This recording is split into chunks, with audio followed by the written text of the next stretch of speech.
This is Claricel. Give me a minute to connect to Facebook. Thank you. Hi, Clary. Hi. Wish we could see you. No, you don't.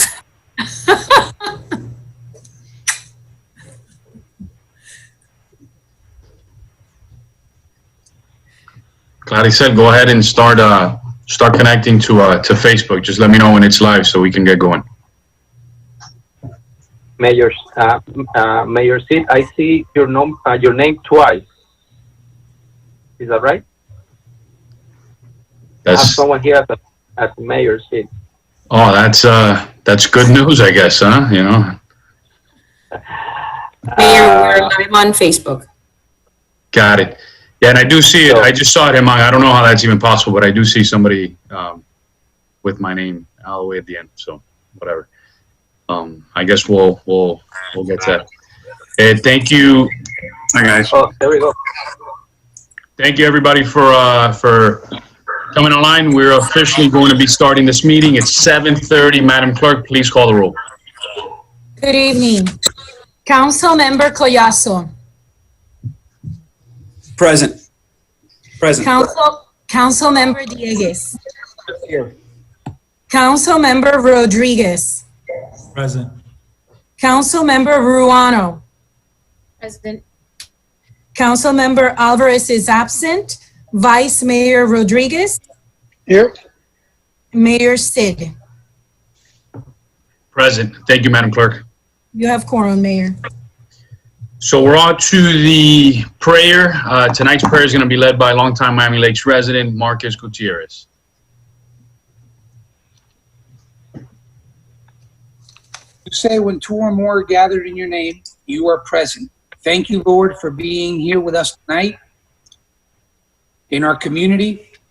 Lord, you said when we all repent and call by your name and pray, you will heal and help our communities, our country, our world. Thank you, Lord.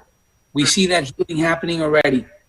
We thank you that we're getting through this. We thank you for all our blessings, for our health, for all our servers, for our public servants, for our beautiful Miami Lakes community and our country. And with this, we say a special prayer. Where are we today?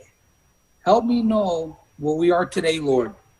Help us let go of yesterday's worries and not take on tomorrow's fears. This is the day you've made, Lord. It's in the moment that you're by our side. Help us know where we are today, Lord. In your eyes, Lord, the day is filled with opportunities for us to love and serve others and to spend time with you in prayer. Help us know where we are today, Lord. Open our eyes and heart to what you see, Lord, and fill our day with your peace. In Jesus' name, amen. Amen. Amen. Thank you, Marcus. Really appreciate that. Setting the tone for our council meeting. We're on to give me 1 second. We're on to the Pledge of Allegiance, led by Mr. Dennis Brenes. Herman. Mayor, I don't have Mr. Dennis here. He just texted me. He's the extra Manny Sid on here. Okay. Got it. I just admitted him, so give me a second.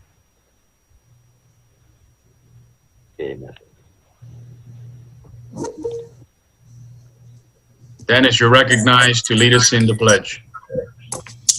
Hi, everyone. We're going to do the Pledge Allegiance.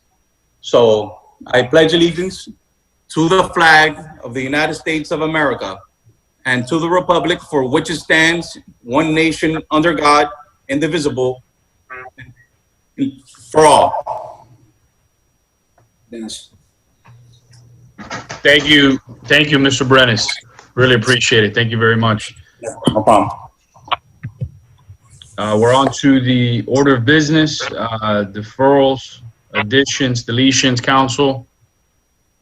We'll go around. I'll just go around one by one, like I have here. Just tell me yes or no. Councilman Collazo.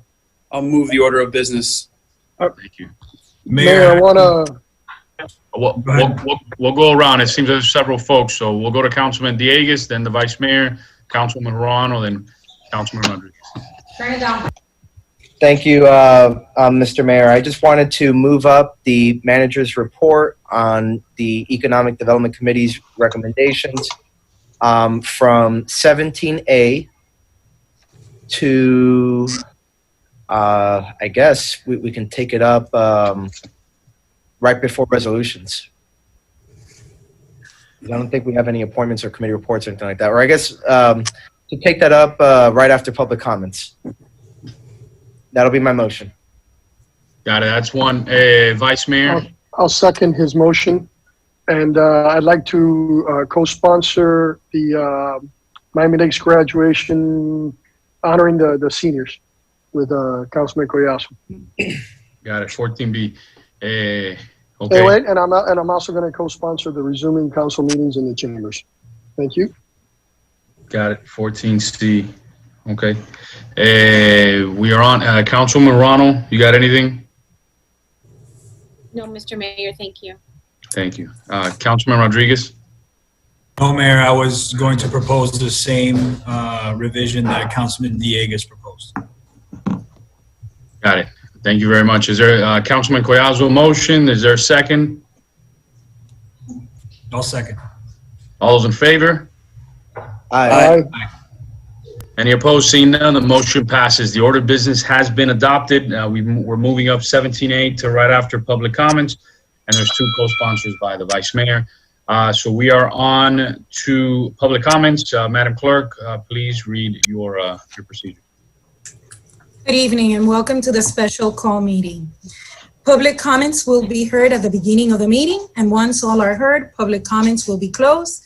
Each speaker will be given 3 minutes to speak. All comments or questions from the virtually attending public shall be directed to the mayor. To ensure the orderly conduct and efficiency of the meeting, public comments shall be limited to 3 minutes per person.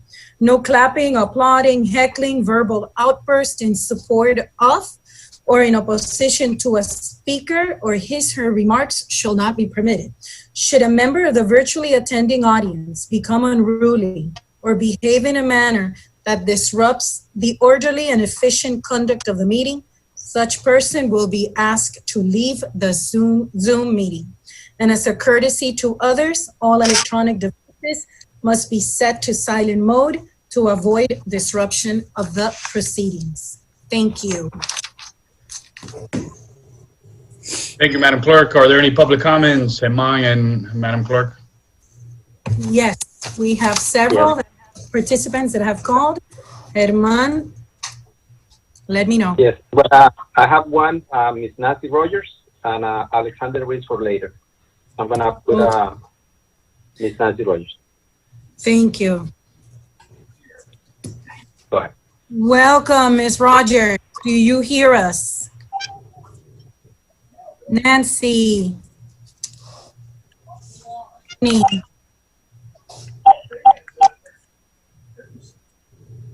Ms. Rogers?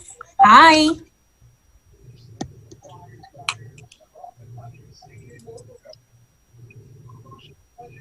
Good evening, Nancy. Can you hear us? No. Oh, well, we hear you. Excellent. Oh, good. Nancy, do you want to share your screen so that we can see your beautiful face tonight? Oh, I don't know who you're talking to. Then you got the wrong Nancy on the phone. But no, I'm just interested in hearing this. Okay, so well you done called. Zoom meeting. I'm fine. Okay, well, thank you for calling, and you're not going to speak, but you're going to listen. Thank you. Exactly. Thank you all. Thank you. Next caller, Herman, please. That's it. We just have that person. Actually, it was identified as Nancy Rogers. That's right. Okay, so we don't have another.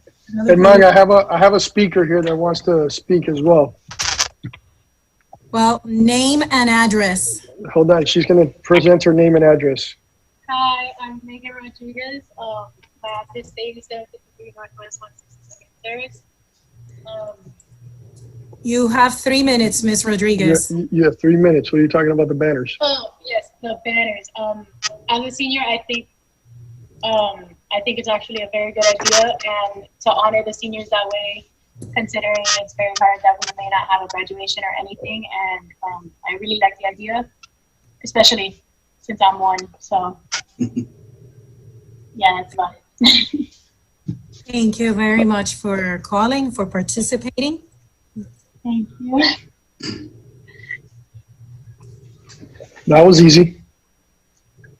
Any other participant? No. Again, what we have is Mr. Alexander Ruiz for later. Okay, perfect. There are no more public comments.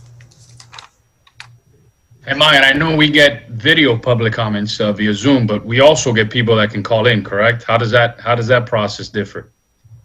Yes, it's, you call one of the phone lines that we provide, and we can see him here in Zoom, so we can see someone is calling. Got it. So they don't need a smartphone. You could even call from a landline. Correct, from the landline, for smartphone, any means. Got it. Okay. All right, sounds good. We're moving on to. We're done with public comments then officially, Madam Clerk? Yes, Mayor.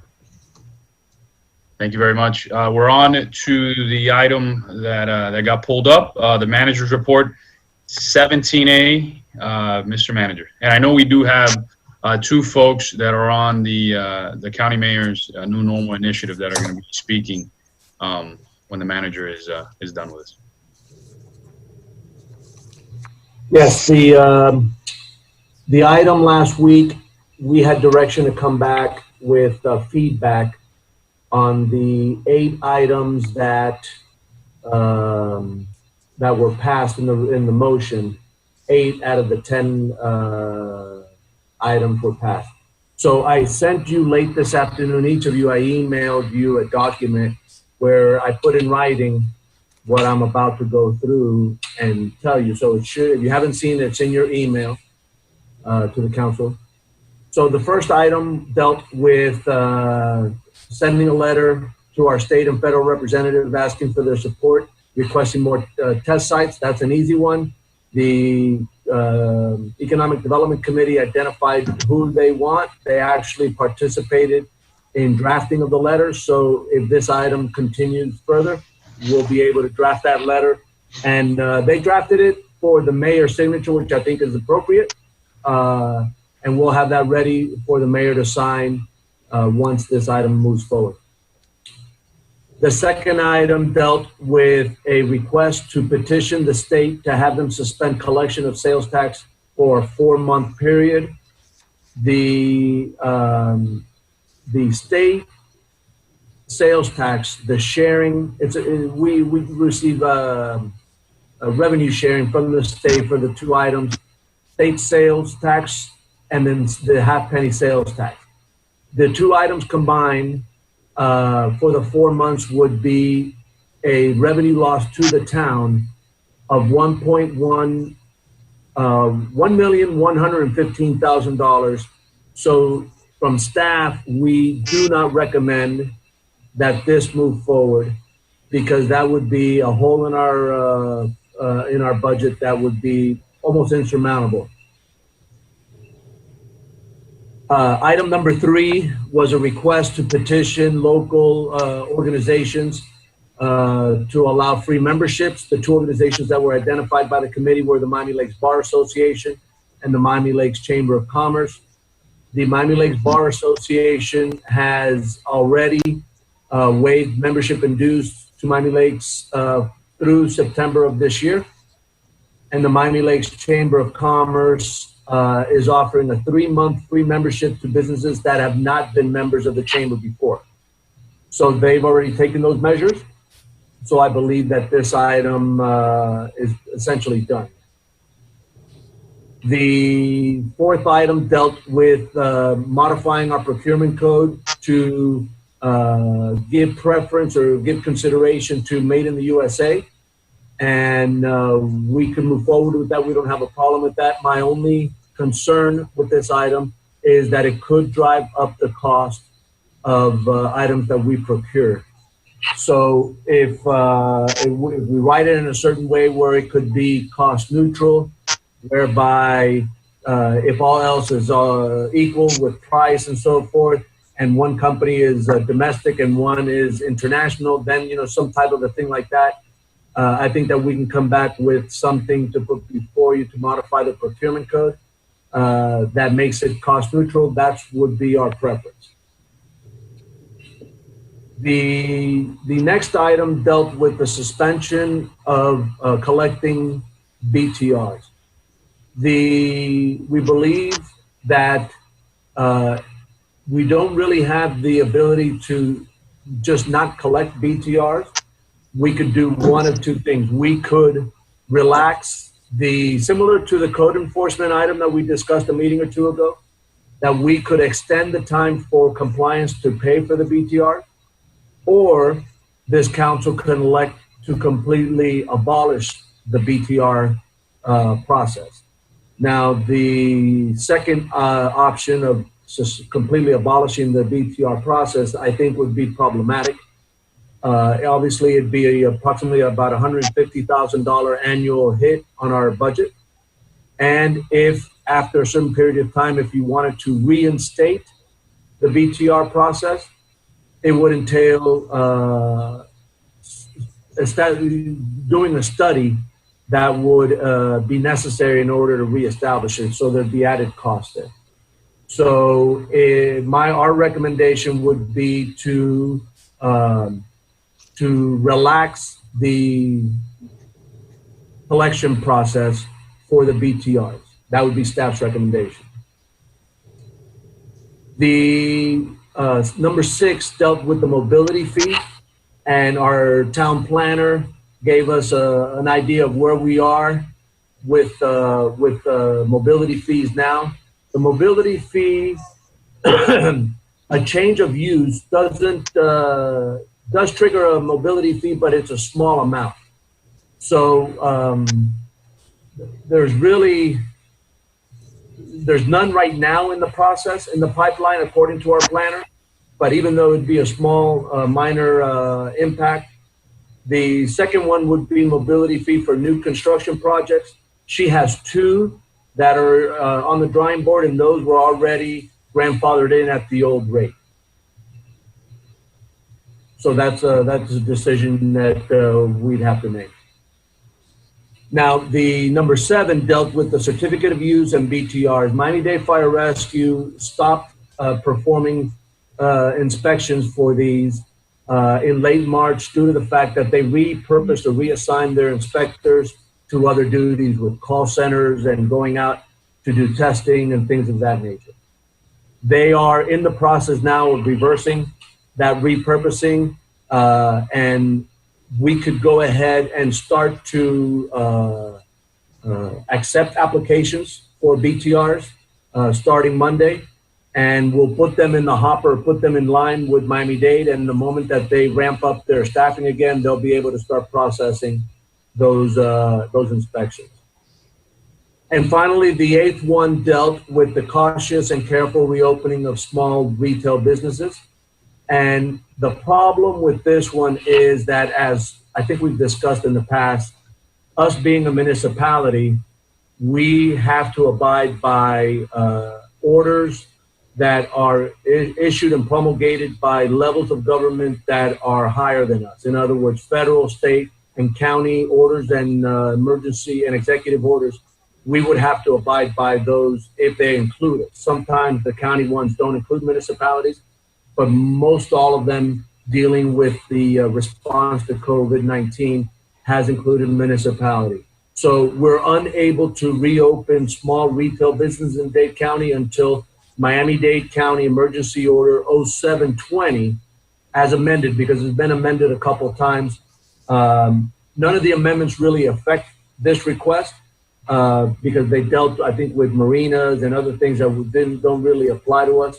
But that item, unless it gets amended or rescinded, we cannot move forward with opening small retail. Now, similar to what we did with the parks, when the county was exploring opening up of the parks, they had these working groups And by the time we started getting previews or glimpses of what they were going to look like, and from the time that we knew more or less what they were going to allow or not allow, we were able to formulate our plan within just a few days. So I think that the same holds true here, that it'd be an exercise in futility to try and get ahead of it and say, this is what we would like in the first phase of the reopening, other than the fact that we do have representation from the town in the sense of our Economic Development Committee chairperson sits on some of the committees dealing or discussing the reopening of the town, as well as the Speaker of the House, who happens to be a town resident, sits on some of these committees. So I believe that it would be best to have those committees another week or two pass and let them start developing at least the skeleton or the framework for their reopening plan, and then we can tweak it from there. But the reality is we cannot take an action prior to them amending or rescinding that county emergency order. That's it, Mayor. Thank you, Mr. Manager. And I know we had, I believe, 3 guest speakers that are actually on the county's new normal initiative. I mean, these folks are on the phone every day working on these things. So I think before we make any motions, to give them an opportunity to talk to you all about what's going on. I mean, some of the stuff, I had a chance to talk to one of them earlier, and some of the stuff that's happening, you know, it's eye-opening, you know, and it'll be very difficult even for some small businesses to operate with some of the restrictions that are being discussed. So if council of you all are okay, I'm going to have those 3 guest speakers speak because they're all working on these requirements and these things currently, and then we'll head into any motions. The first one will be Mr. Alex Ruiz. He owns, he's a business owner in Miami Lakes.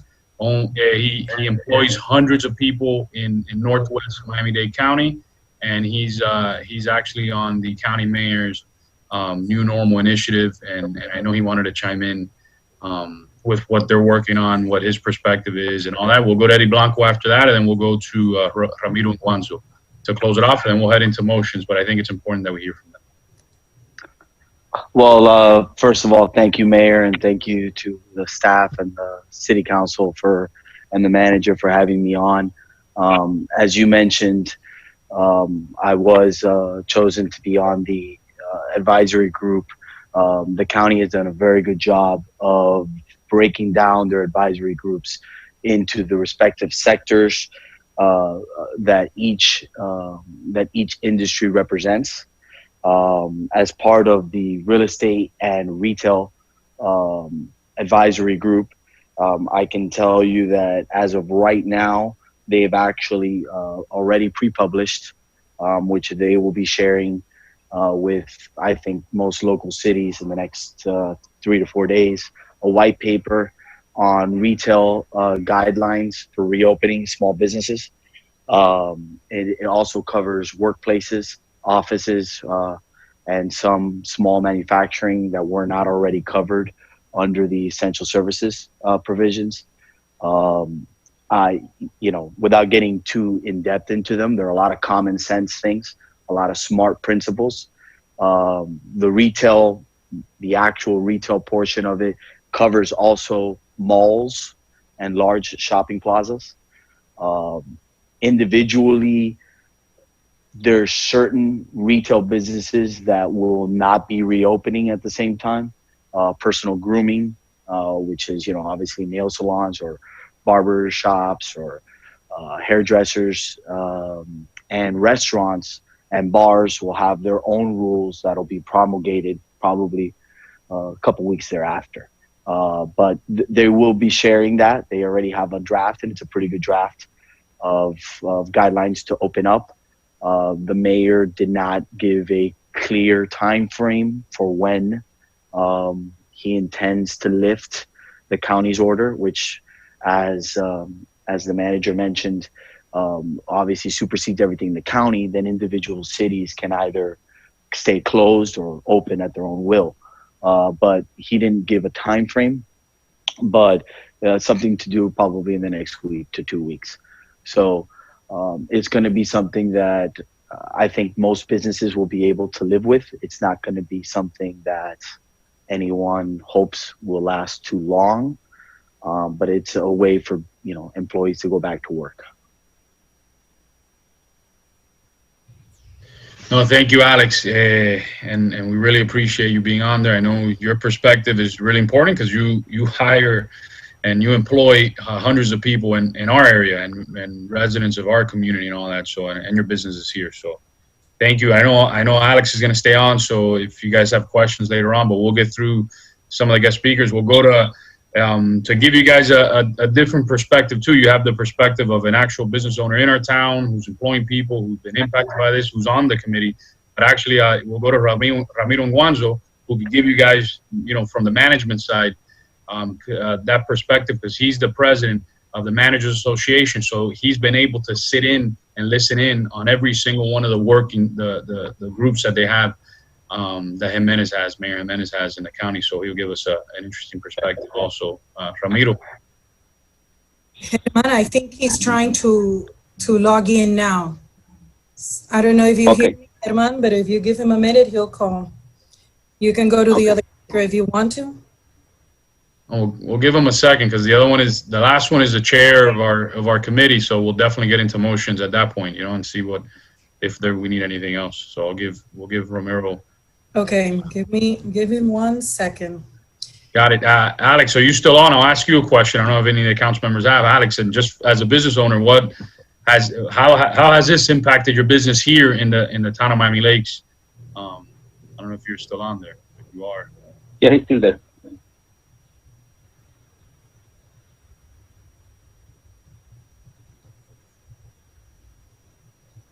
Mr. Ruiz is still on, or no? Yes, I see him. So Alex, just give us your perspective as to how this has impacted your business and what your thoughts are. We'll wait for Romero. We'll give Romero a second to get on. I thought he was on earlier.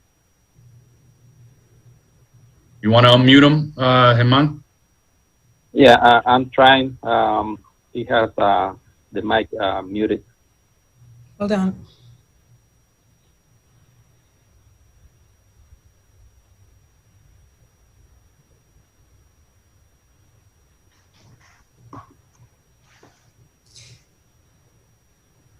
Okay. Let me know, German. He was in another Zoom meeting, so he told me that he was going to try to call. I believe he's calling now. Mr. Mayor, we have Alex. I think he can hear us now. Alex, can you hear us?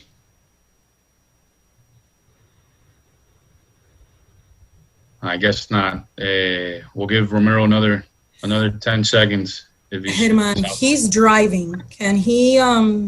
Got it. No worries. We'll go through the agenda. If anything, we'll come back to him later. We'll move on to the chair. I thought he was on earlier. We'll go back. No, still driving home from work. No worries. Yeah, driving is way more important, so we want to make sure he gets home safe and sound. Eddie, Chair Blanco. Hello. Hi. Good evening. Good evening. Good to be on, Mr. Mayor, manager, staff. I want to just first of all say thank you to the staff for all the hard work that they did over the last, hasn't even been a week, a little over a week, yeah. So I appreciate that. I reviewed the notes from the manager, and I can talk to each one of those points. But over the last week, we've gotten with the Mayor Jimenez's task force, as Alex indicated, a lot of good feedback from all the different business owners. They broke this group into like 10 different groups. They took in ideas. This is a range of people from, a small mom and pop restaurant to some of the bigger businesses in Miami, big conglomerates, right? So those are the business people there. And then there were also medical professionals. And then people would bring up ideas, and the discussion was, how is that going to be enforced? The discussion was whether or not that was a good health and safety precaution. Is it practical? Is it going to make sense? Is it going to make a big impact? And again, just all the little steps that can be done. And they compiled all these different recommendations, and each sector has a slightly different challenges, right? Like the hair, nails, salons, those are going to have a different challenge than a small retail might, or restaurants, different challenges, hotels, different challenges. So each one has their own set of recommendations and guidelines. I was also on the real estate task force because I'm in the real estate business, and some of those regulations are really pretty stringent, and it's going to be difficult to do some business. But we're trying to figure out the balance, right? So it was a really interesting process, very thorough process. So that's to the task force, and I did bring up all the other issues that we had made recommendations of to the council. I mean to the task force that the council had approved to push forward and have discussion about. So I'd like to just take a minute. I think kind of go through each point on the mayor's note and just add some comment or input, just so that I have that opportunity to do that. As far as the letters are concerned, we were asked, the EDC was asked for input. I deferred that back to staff for them to do the letters. I didn't give input, but I was given the opportunity to give input, just to be clear on that. I wonder if to that letter we could add maybe some information to the governor's office, who's looking to open small open testing sites at the pharmacies, and whether or not we can compile a list of pharmacies that are willing to do testing in the town and provide that to the governor's office. That was one thought that came to my mind when I reviewed this. Number two, on the idea of the forgoing sales tax, perhaps the idea of that long of a period clearly is a big budget item. I did hear the manager say 4 months. I'm not sure how 4 months was calculated. If we started this at the beginning of May, it'd be 2 months, but that might be excessive. Maybe just to do a couple of weekends to kind of get the economic stimulus going, where people might want to go out and shop, incentivize people to shop. So again, I don't want to completely throw that off the possibilities. Maybe we can reconsider how to approach that. On item 3, the chamber, yes, the chamber, Miami Lakes Bar and the chamber both agreed to give those concessions. I was hoping that we could, the town could give me approval to send a draft letter out to other organizations as well, some small trade organizations and other chambers, Miami Chamber, Hialeah Chamber. I mean, there's lots of them that are in our Northwest District, even maybe to create an opportunity for us to have more dialogue, share information, share ideas, and transfer information throughout our organizations. Number 4, we talked about the procurement. I'm happy to hear that we can add that into the language. It's clear that products made in international other countries could be cheaper. I would like to see us, support the U.S. product at least for some short time period, regardless of price. If it's made in the USA, it'll help to keep the cash on this side of the pond. So I would like to see that if possible. Number 5, the suspension of BTRs. The idea there, that's $150,000 annually is a lot of money. The idea here initially in the conversation that was had at the EDC was initially, right, to create an opportunity where business owners they're preoccupied with other concerns right now, obviously. Worrying about filing and paying this now may be an oversight, and it's good to know that we'll have some flexibility there with them. And not collecting them. But then I started to wonder about that $150,000, and it would really be great to eliminate that altogether. It's a very small fee to each individual owners.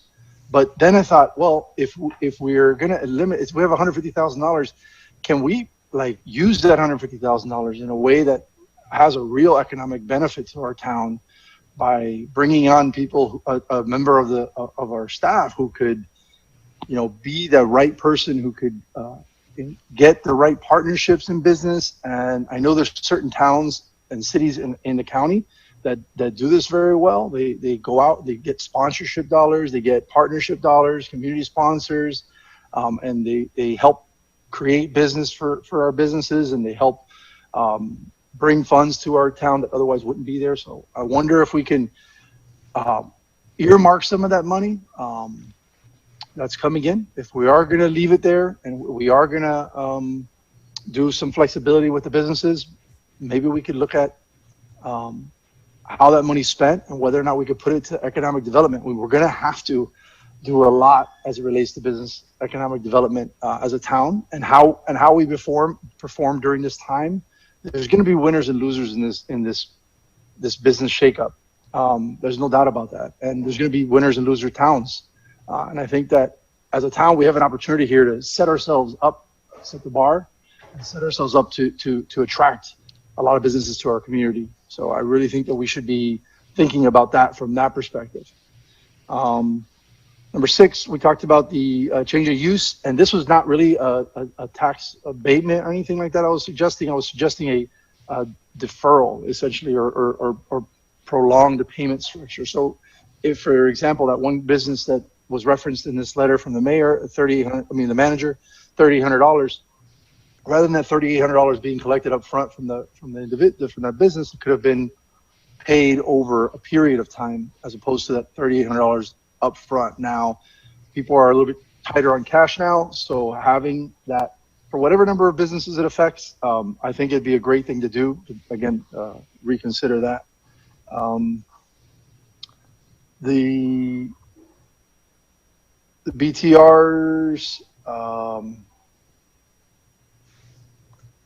and I guess we'll get to the business reopenings, which is the elephant in the room, right? I'm clear. I think when the EDC met, part of the discussion that came up was concern that, hey, wait, we don't have jurisdiction over the county. County has jurisdiction over us, and if this is emergency orders in place, so we're not going to be able to open our businesses. But I said, well, why don't we just take it to the town and let the town figure out how to do it, or where to do it, what to do. Governor DeSantis is going to be lifting the businesses back to business on Monday, with the exception of Miami-Dade, Broward, and Palm Beach. And although, we may have had higher numbers in a lot of other counties, we also have a lot better resources. And the whole point of this shutdown of businesses was to flatten the curve. And I think most people agree that the curve has been flattened. In fact, Jimenez was quoted in a recent article stating that is an indicator to me that it has for a long time been either plateauing or starting to come down relative to the numbers in the county. So I'm wondering, obviously we cannot open the businesses and that could cause problems, but can't we pass a resolution asking the mayor, the county mayor, and the governor to push faster to get these businesses open? A lot of these businesses are on life support right now. A lot of these businesses, I've learned through these meetings, a lot of these businesses are very resourceful people. They've come up already through their own merit, ways to protect themselves and their customers. Some of the recommendations, ideas like a by appointment only, or whether the county tells them they could or can't or should, they're going to do these things anyway because they want to be safe. Maybe a by appointment only, or have employees and customers wear masks all the time. Maybe some will be restricting the number of people coming into their business, having regular cleanings of high-touch areas. Some were buying products, shields, masks, coverings, all kinds of stuff. Special markings on the floor to indicate where people should separate from each other, showing floor plans, flow charts of where traffic should flow. So these are all creative ideas that people came up with throughout these calls. Limiting the use of like sitting areas or bathrooms or kitchen areas where there's a lot of traffic and hard to keep clean areas. So again, I'd call maybe to consider passing a resolution tonight to push to just tell the mayor and tell the governor, hey, our businesses are asking this of us. These are our people. This is our town, and most of these people are asking for the openings safely with precaution. And then there's 2 other items that I'm not exactly sure. The 2 other items, the way I understood the passing of this motion that was passed last week, was that these items would be discussed here. They weren't to be taken to the county. The two items I'm referring to are the weekly calls that would be discussed at this meeting, and then the other thing was the $5,000 emergency budget that would again be discussed at this meeting. That was my understanding. So just those two last points. My idea there with the EDC was we thought we can, through the collaboration of our EDC liaison and our communications department of the town, we can coordinate weekly Zoom meetings that will be hosted by small businesses that aren't selling any type of product, or a chamber or a trade organization providing information to businesses, and we can invite them through our regular town email that we send that blast out to them, invite them to these meetings. And then the other point was the EDC to receive the $5,000 emergency budget. And my thought on that was, I was counseled by most of you to say, hey, look, why don't you try to find that $5,000 somewhere else, because we're not going to give it to you. And I thought about that, and we're in the process of doing budgeting now. And so what I'd like to do is ask for a sunshine meeting where we can have the EDC members, the chamber council members, the council staff and council at a meeting with the EDC and the Miami Lakes Chamber of Commerce, so that we can have a discussion about budget, have a discussion about transparency, communication, and collaboration. So I would ask to request that. So I know it's a lot, but now I turn it back over to you. Thank you. Thank you, Chair Blanco, and thank you for your hard work. I know you've done something that I don't think too many folks around the county did, was go listen to people, listen to the folks that are most impacted. You made calls, you went to go visit them, so you did the right thing as the chair of the committee, and you and your committee, obviously. But we'll go on. I'll pass it to each member of the council. We'll start with, I'm just going to go what I see on my screen. Councilman Collazo. Thank you, Mr. Mayor, and thank you, Chairman Blanco, for the report. When I, was listening to some of the feedback that you were giving us about some of the items and in detail, I just want to make sure that I'm clear on the process. Mr. Mayor, do you want to go over each item one by one and take a yes/no vote, or are we still in a position to discuss the item right now? Let's take up one item, one that was brought up by the chair. Eddie, Chair Blanco, if you want to just lead that, just go one by one. Which is the first one you want to start off with? I think I would start. You're gonna eat a bunch of frogs. Eat the big one first. So I would start with the small businesses. I'd love to see if we could, as a group, pass that resolution to say to the mayor, as a town of Miami Lakes, listening to our business owners, this is what we are hearing. They need to reopen, and they're willing to take the precautions necessary. Let's open this up on Monday. Why are we? I mean, the town hall's opening on Monday. Why are we not allowing our businesses open on Monday? I mean, I understand there's a pecking order, but I think we should push it up the flagpole and say, hey, I get that you're mandating me to do this, and I'm complying, but let's let this happen, please. So just to show that there's want to have this one in particular discussed, I'll make a motion. I'll move it, and then I'll go around.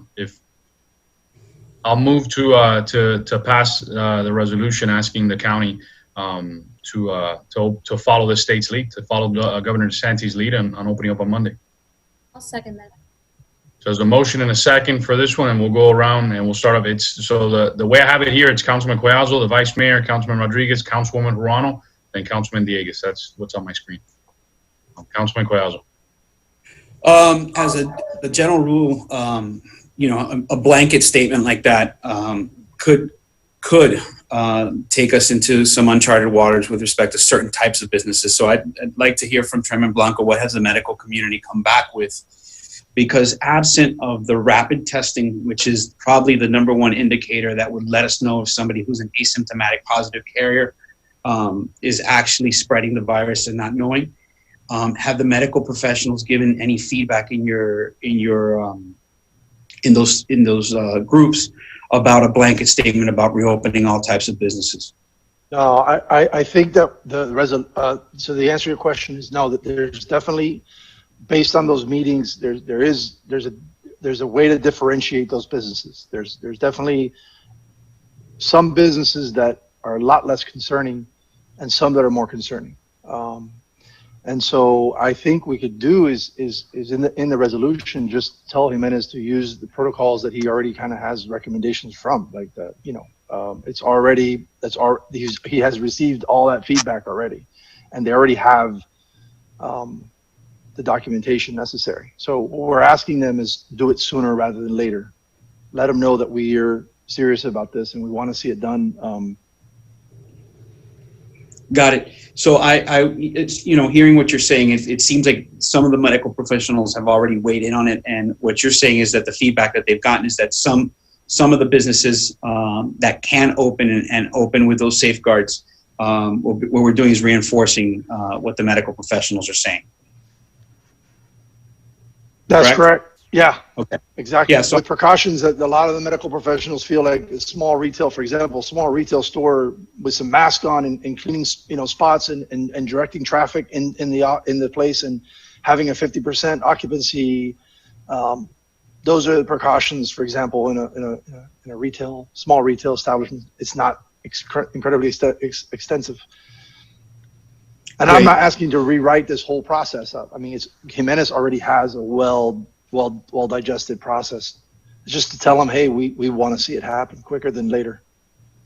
Okay. And lastly, one of the issues that has come up a lot, at least in the healthcare settings where I've seen, is the issue of tort. So if somebody were to open up their business and somebody were to get sick, are there any issues with regards to tort protection or tort issues or waivers or releases of waivers, or how is that being handled? I brought that question up. In fact, you had suggested that I bring it up, and I did. And Jimenez said that would have to happen at the state level per jurisdiction. I'm not exactly sure the law. I think that would be at the state level. And the medical professionals on the call said it's almost impossible to track where someone might have contacted the virus. To prove that would be very difficult, and they felt that it wasn't like a real concern, but that could be something that we could bring in that resolution to the state or to the county. Great. And the last thing, and it's germane to this issue, but it's actually a separate issue altogether. When we're requesting more testing sites, I would like to add some language. Requesting more access to the rapid testing, to the test that gives you immediate results. My concern is when test results are taking 4 to 5 days, within that 4 to 5 day period, when you get the results back, you could have easily been reinfected again. So I think when we're asking for more testing sites or more tests, that we actually be clear that the types of tests that I think would best suit the population to really start making a dent on reopening quickly would be the types of tests that gives us immediate results. And that's the only questions I have so far, Mayor. I can support the item moving forward. Thank you, Councilman Collazo. Vice Mayor. No, I think it's a great item. I think we need to get our businesses open and looking at all the recommendations. I have no issues with them. The only concern, and I don't think it's a concern, is Councilman McCray also brought up the tort reform, and I think that was being addressed nationally as well as through the state. I know that they're looking at something like that, but I mean, tracking where you got the illness is almost impossible unless you can directly just get it to somebody that that was sick at a restaurant that you visited. But I can support the item the way it is. Thank you, Vice Mayor. Councilman Rodriguez. Thank you, Mayor. I'm also in support of the item. I think it's important to send the message that where we stand with our businesses. The concern, obviously, is that they all understand, and I think most, if not all, small businesses understand what the new normal is, right? The separation distancing, the face coverings, the constant hand washing. It's a different level of psyche that our community has now. So I think everyone is prepared to do that, and I think we should send the message to the county that we want to help our small businesses and get them back up and running as soon as possible. Thank you, Councilman Rodriguez. Councilwoman Ruano. Thank you, Mr. Mayor. I've been talking about this so long that I think it's kind of redundant to say that I support this motion. I have the county's, Miami-Dade County's emergency order 1020 in front of me, and I was looking through it now, and I guess getting frustrated as I read through it. So I'm going to bring up a couple of things that I think are pertinent to this conversation. The governor issued a state of emergency on March 1st. Today is April the 30th, so we are 60 days into this state of emergency. On the CDC recommendations are called 15 days to slow the spread. 60 days is way too long. 15 days was our commitment. Residents would stay home, businesses would close for 15 days, not for 60, not for 70, not for 75. We've reached a point where this can no longer continue. Now, I was reading through this order where it continues to say that only essential businesses can stay open. And one of the reasons on one of the whereas clauses, it says that individuals continue to congregate in Miami-Dade County in public streets and sidewalks in groups of more than 10. That is not happening in Miami Lakes. It says that this kind of behavior places residents at risks. That is not happening in Miami Lakes. So I would like to urge the mayor of the county to do something similar to what the governor is doing, where he's taking each area and doing something different. He's letting each mayor of the county dictate in their county because every area is different. So the mayor of the county should view Miami Lakes very differently from the city of Miami. We're not in the same situation. Our numbers are very low. Our residents have been responsible. They have sacrificed time, energy, money. They have made the proper sacrifices for the 15-day commitment. Yet now we are 60 days in and we're still not being allowed to reopen our businesses. That is unacceptable. That is the message that we have to send to the mayor of the county. Look at each municipality individually. Look at our numbers individually. It says here as well that essential businesses and retail establishments can continue to operate and observe CDC social distancing guidelines. So why can't non-essential businesses operate under those same premises? Social distancing can be done in any kind of business. So this is the message that I would like to relay, obviously through the task force and through Chairman Blanco. Look at us all individually. Miami Lakers have done an incredible job. I watch the daily COVID updates and I see the mayor and the manager commending our residents every day for the excellent job that they do. That is why our numbers are so low, because we have behaved the way we were told to behave. 15 days was our commitment. That commitment is over. Thank you. Thank you, Councilwoman Ruano. Councilman Dieguez. Thank you, Mr. Mayor, and I want to echo Councilwoman Ruano's sentiments and thank our residents for their effort to slow the spread of COVID-19. I think the numbers bear out that our residents have been exceptional in following the rules and in complying with the mandates that have been imposed, and I think that's why we've cleared the curve a lot quicker than I think other municipalities have.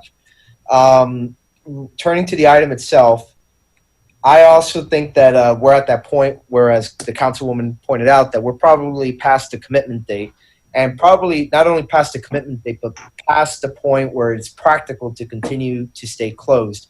I think I read, or rather I know I read, but I believe the number was that the economy contracted greater than 4.8% or something like that. It was the worst contraction that we've seen for some time. And I think that is not sustainable.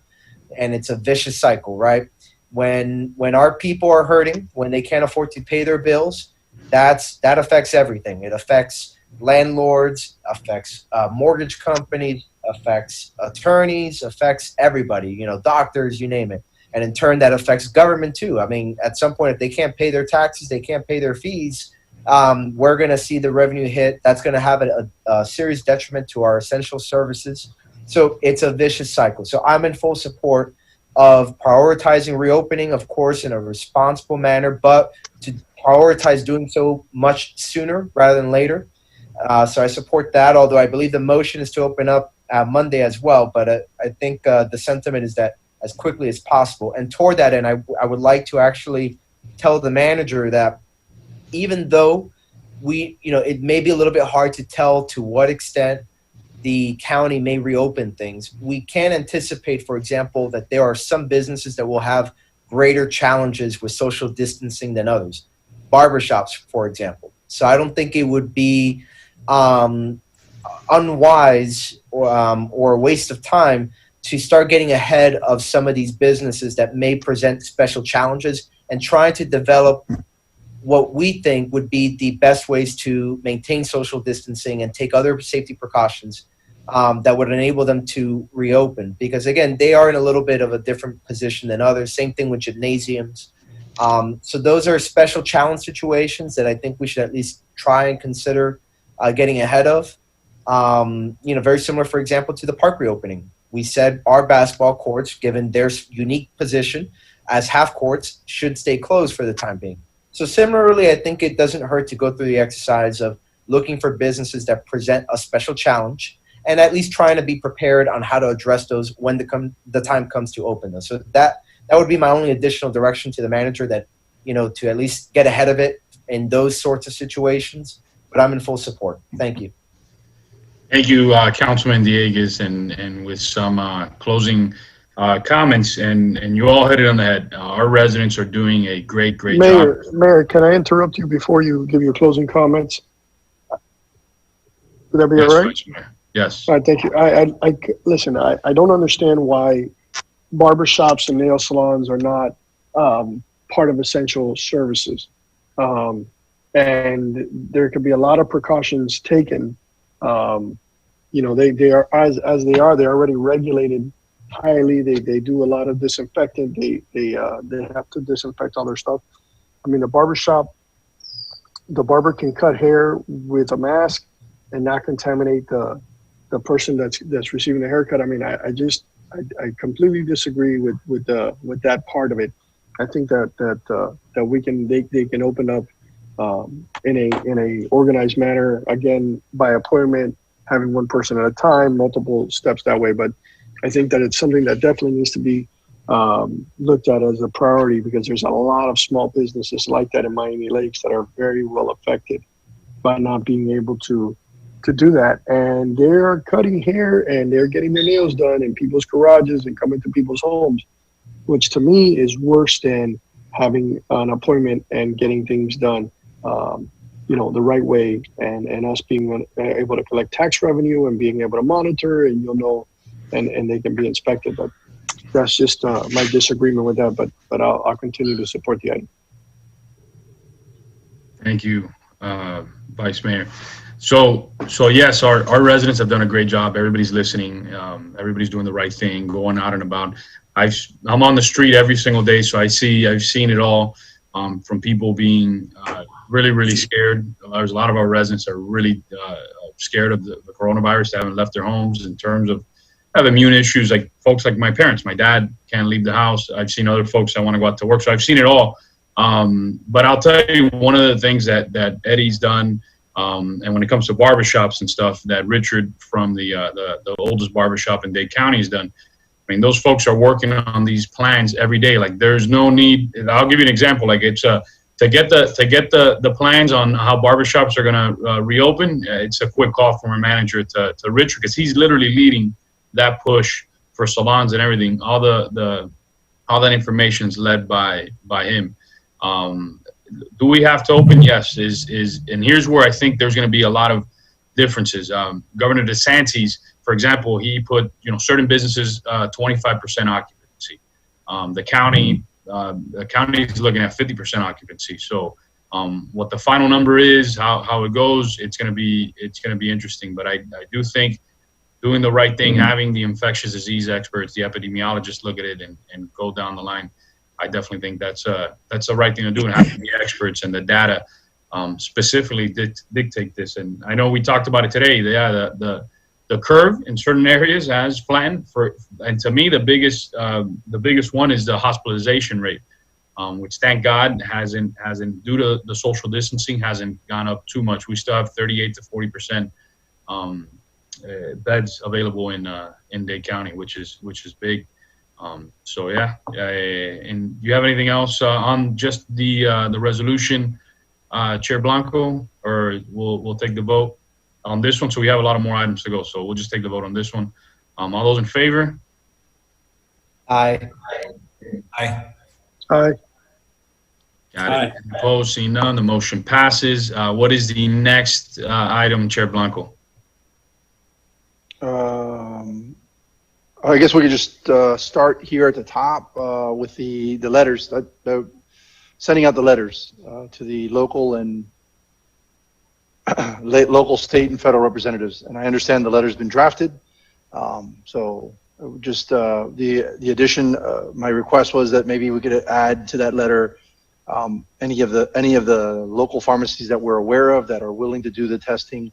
And I think Mr. Collazo's comment about the speed testing, or that would be interesting to add to that letter as well. Okay. Do we need a motion for that? Yes. Is there a motion? I'll move the additional language to request the rapid testing, the rapid result testing. I'll second that. We'll go around. You can just wave it off if you don't need to speak on this one. Councilman Collazo? No, I already made my comments on why I believe that's more effective. Vice Mayor? Nope. Councilman Rodriguez? Nothing to add, Mayor. Councilwoman Ruano? Nothing, thank you, Mayor. Councilman Dieguez? Just wanted to clarify, we're on the letters to the local, state, and federal officials, correct? Okay. Yeah, did we add Senator Scott, or was he omitted for a reason? Because he's not on the list that I have here. We just put on the list the local elected officials, but we could add him. That's an easy one. Yeah, no, because I see Senator Rubio here. That's why I was just wondering. But yeah, if you could, include him as well. That would be my only comment, Mr. Mayor. Thank you. Thank you. I know on this issue, the good thing is the governor also, he relaxed some of the rules under an executive order a couple of days ago for pharmacists to allow pharmacists in our communities to begin doing these types of tests. I know there's already one or two, I think several pharmacists here in our town petitioning the governor's office to be one of the pharmacies that are allowed to do these types of tests, which obviously helps. The more testing, the better. I know our testing rate in Dade County is going up, compared to a lot of places. It definitely has gone up a lot. I think I saw one of the stats the other day, which is a good thing. So, no further discussion. All those in favor? Aye. Aye. Any opposed? Seeing none, the motion passes. Chair Blanco, your next item.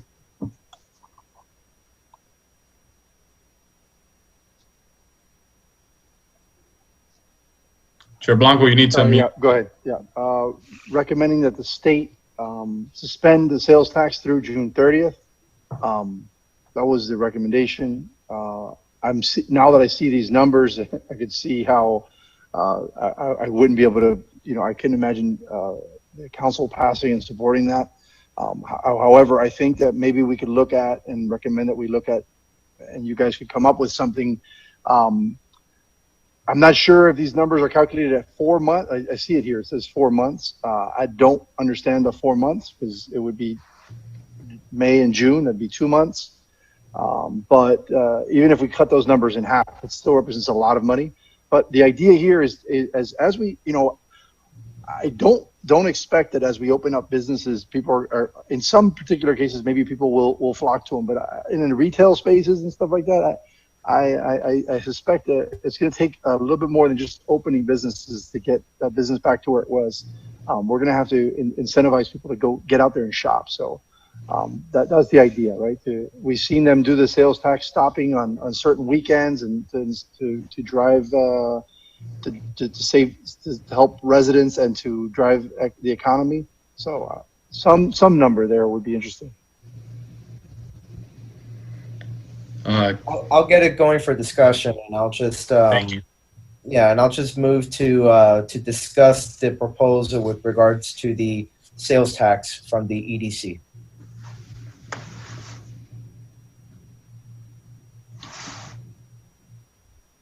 Is there a second?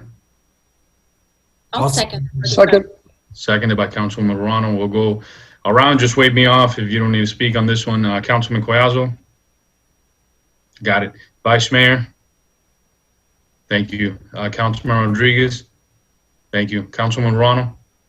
Thank you, Mr. Mayor. I wanted to ask, through the chair to the manager, have we received any data that indicates what the revenue loss has been in, for example, in the month of March? I know that we discussed that at our last meeting, that we were waiting for those numbers to come in due to the drop in sales, not necessarily because of a sales tax holiday, but because the sales have diminished. Yes, we, let me open it up here.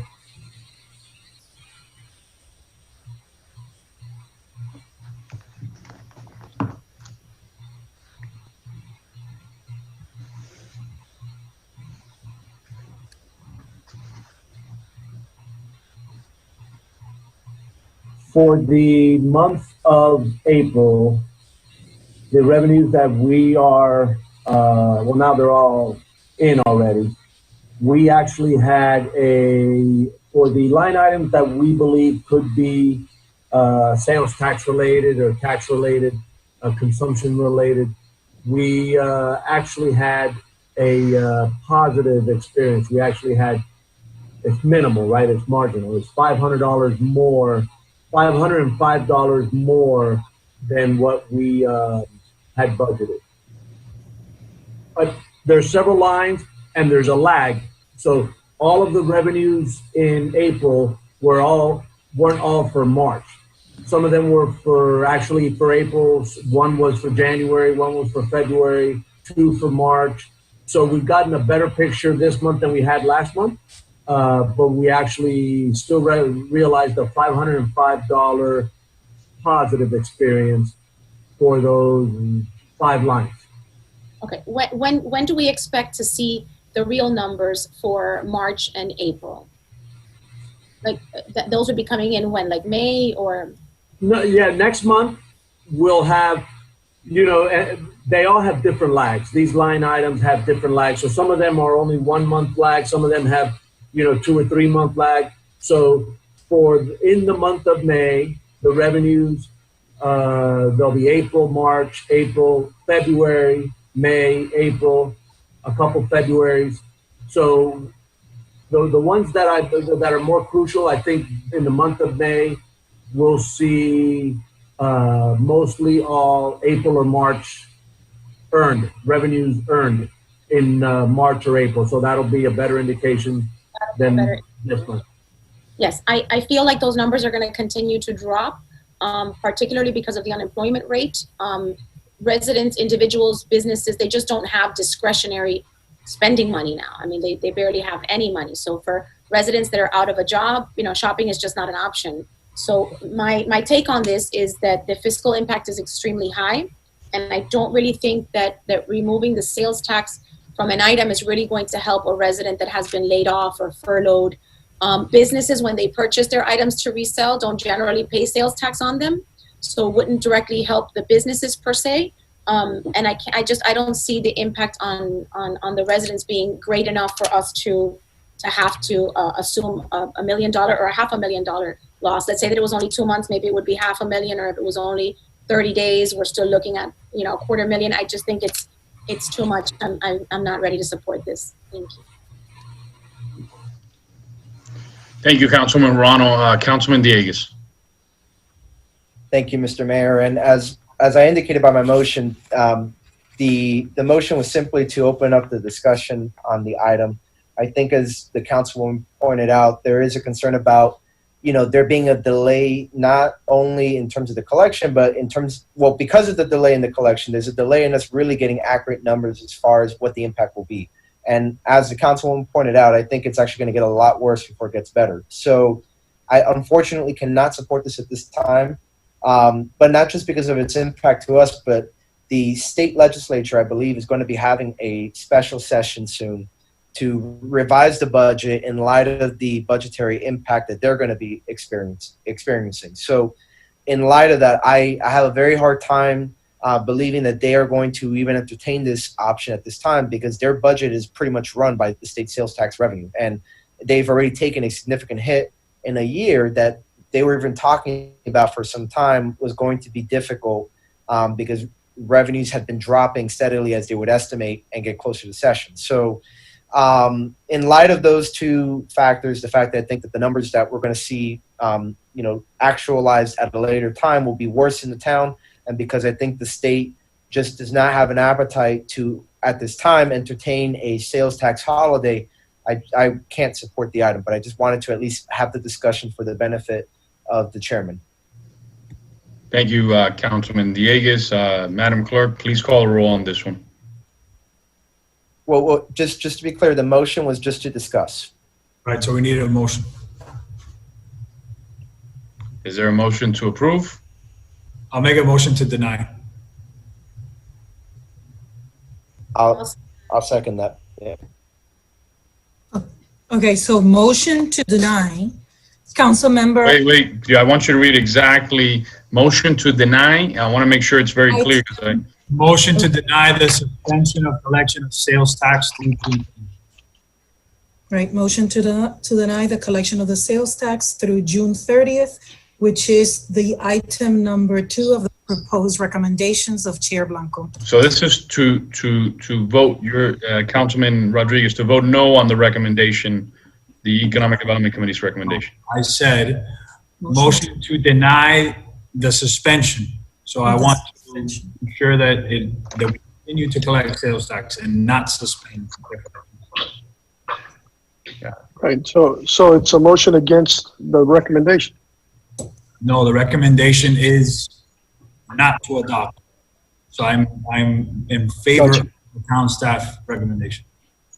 All right, before we vote, just in closing, Chair Blanco, anything you want to add on this? No, he's saying no. Okay.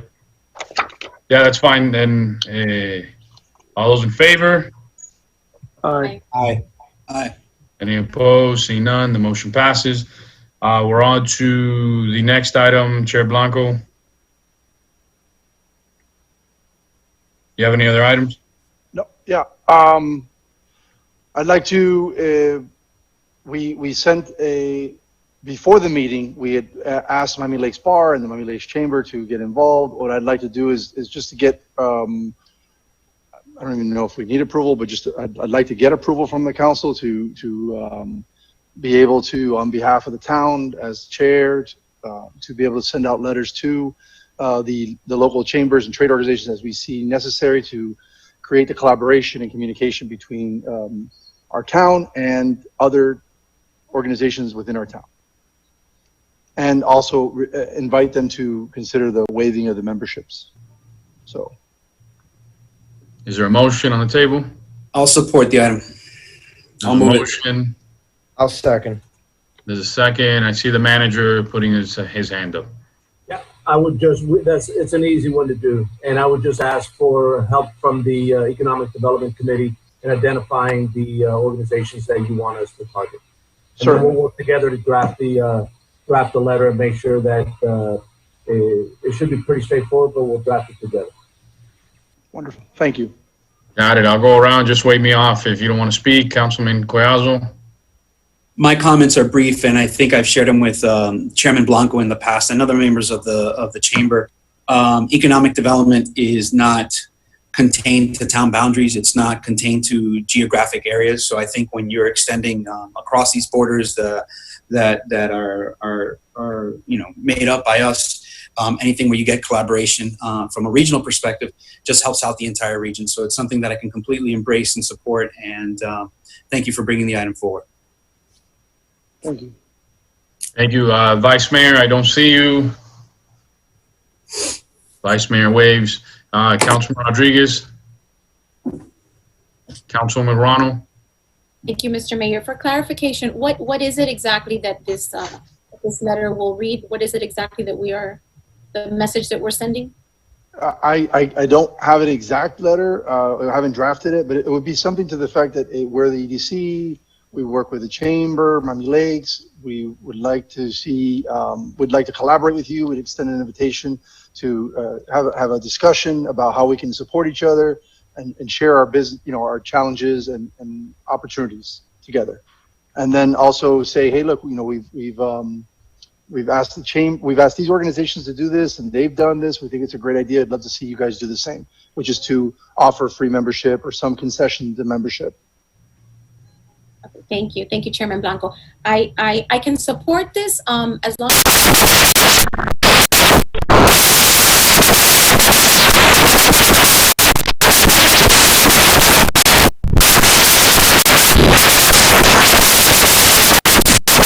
I wouldn't feel comfortable recommending that they put anything in place. I think that's a decision that they should make on their own.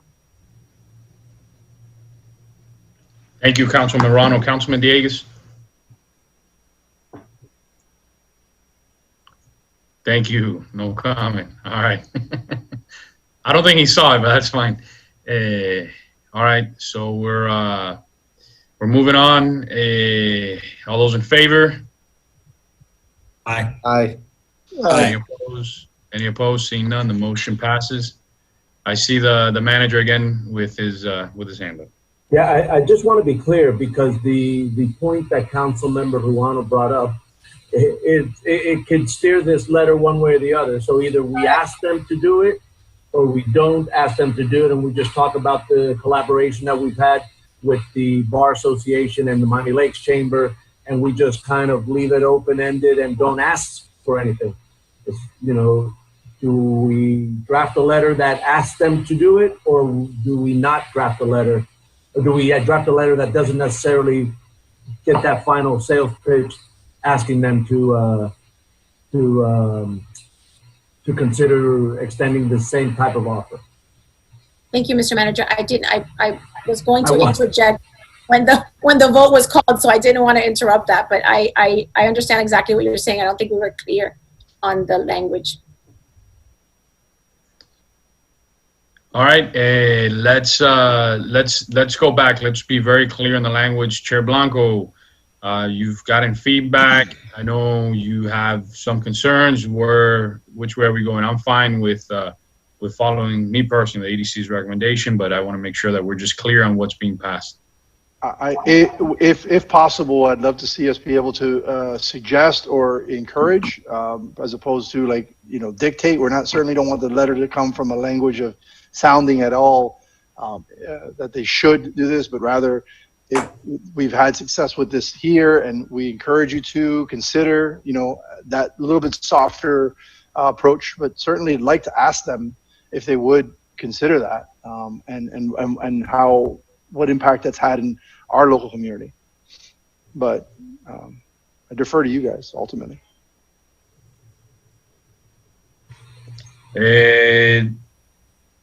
We'll go back around one more time just to make it very clear, see what direction everybody wants to go in. Councilman Collazo? I sit along the same lines as Councilwoman Morano. We can highlight our successes. We can say what's worked here in our region. We can say, our chamber is extending a 3-month membership. Our bar has elected to find this way to work with their members, and we can highlight some of those solutions. I'd hate to put us in a position where we're dictating to the Miami Chamber of Commerce, hey, waive all your membership dues for your members for the next, X amount of time. So I think the suggestion of highlighting some of our successes here in collaboration might be the opportunity without necessarily going too deep into dictating or putting in a position where we're saying this is what you must do. So I'm kind of in favor of highlighting some of the successes that have worked here for collaboration without necessarily dictating to these other trade organizations what they must do. Got it. Thank you, Councilman Collazo. Vice Mayor?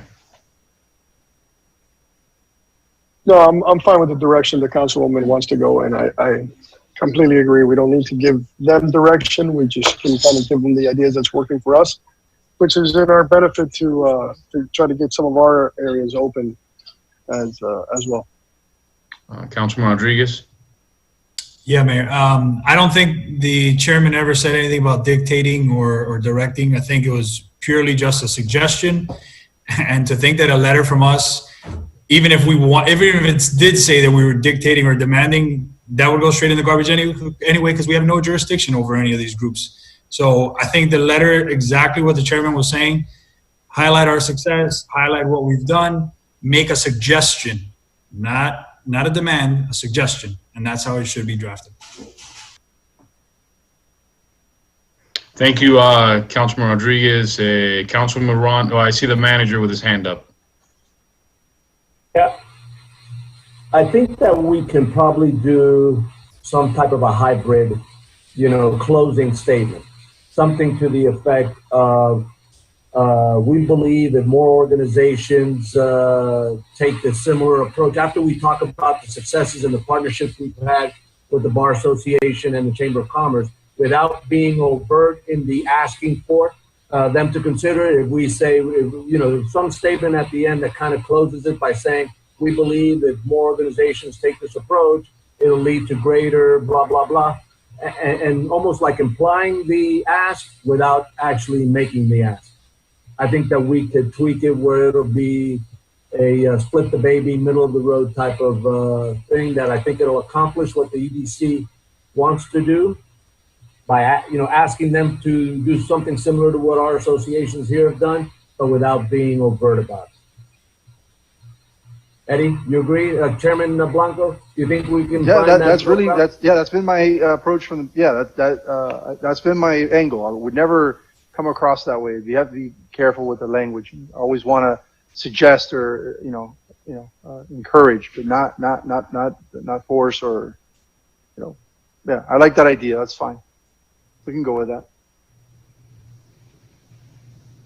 Thank you, Mr. Manager and Chair Blanco. Just going around again and getting everybody's feedback. Councilwoman Ruano. Thank you, Mr. Mayor. Mr. Manager, I think that's a wonderful suggestion. In closing, if more organizations would take this approach, it would greatly help businesses in all of our areas, et cetera, et cetera. I'm comfortable with that language. Thank you. Thank you, Councilman Dieguez. He did not see you again, but that's fine. Thank you. He's preoccupied. Okay. Thank you guys very much. Thank you, Chair. Thank you, guys. Mayor, I'm on a small screen. I can only see 4 people at a time, and I am doing homework. So, but I am paying attention. Got it. Thank you, Councilman Dieguez. I appreciate the. Thank you. All those in favor? Aye. Any opposed? None. The motion passes. Chair Blanco, anything else? Yes, the next item was the suspension of the collection of BTRs. After getting the feedback, I had some comment. I'm not sure how to lay this up, set this up where it would be a motion, but I like the manager's suggestion that we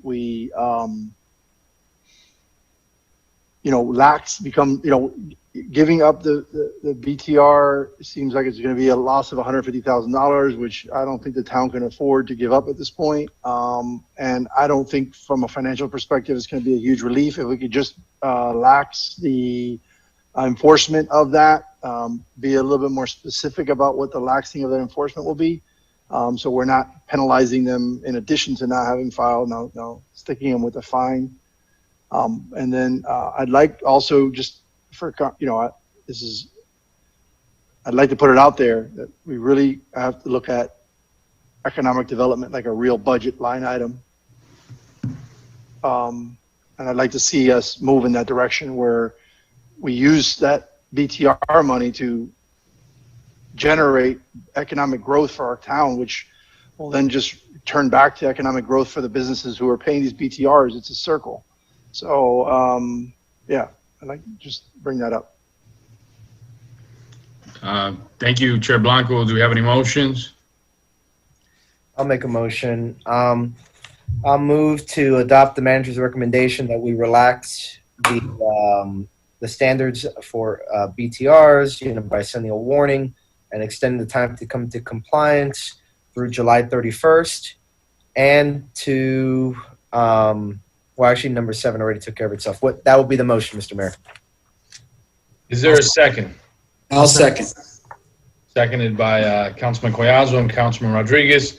Any discussion on this? And you could just wave me off, Councilman Collazo? Vice Mayor? No? Okay. Councilman Rodriguez, wave to. Councilman Ronald? Okay. Councilman Dieguez? Got it. He still didn't see you, but that's fine. So we're on. Madam Clerk, please. All those in favor? Aye. Aye. Any opposed? Seeing none, the motion passes. We are on to the next item, Chairman. Number 6 on the list, which was the change of use, which would be the mobility fees, as opposed to collecting them as a lump sum up front, to create a payment structure where the people can keep more cash and pay over time. Ultimately, we'll get the money, but just a little bit later. Okay. Any motions?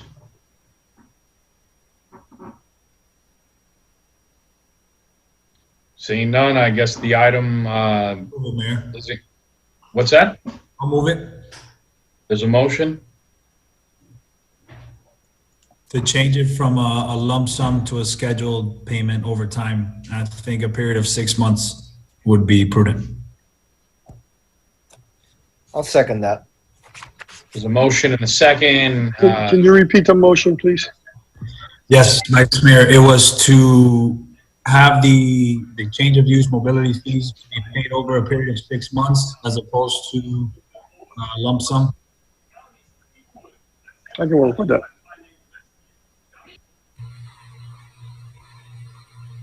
Okay. Councilman Collazo? I don't really have an issue with it. I just wanted to ask a question of the manager through the chair. Mr. Manager, if we were to adopt the 6-month payment schedule, would it have any implications on any of our current projects, or would it affect at all any of our ongoing mobility initiatives? The only one, you mean the construction projects or the capital projects where the money goes to? If we were to change, if obviously we wouldn't be able to understand the impact of all this right now, because I think the motion was just drafted to keep us within a 6-month time frame. But could you foresee this creating an issue in either collecting or having an impact on any of our current projects? But when you say projects, are you talking about where the money is spent, where the mobility fee money is spent, capital improvement projects? Yeah, where the money is spent, or how you've allocated those funds coming in. I know you've changed the way that you look at the mobility fee dollars because they've come in so erratically. They're not necessarily money that you count on to do certain things. So I'm assuming that the answer to the question is no, but I wanted to know clearly if we were to adopt this change, would there be any impact to any of our projects moving forward? Yeah, I mean, the only impact would be that currently we require the payment of the mobility fee to be paid before the actual change in use or the new construction project was done. So before they move into the new building or the new use, before they get a CU, they have to have their mobility fee dollars paid to the town. If we're going to spread it out. Yes, I'm sorry, I didn't mean to interrupt the manager, but when he's done, I'd like to add something. Yeah. So I believe what will happen, or potentially could happen, is that we lose our leverage once we've issued a CU to somebody, and now they've gone into a new place, and we're saying, hey, you have 6 months to pay this mobility fee.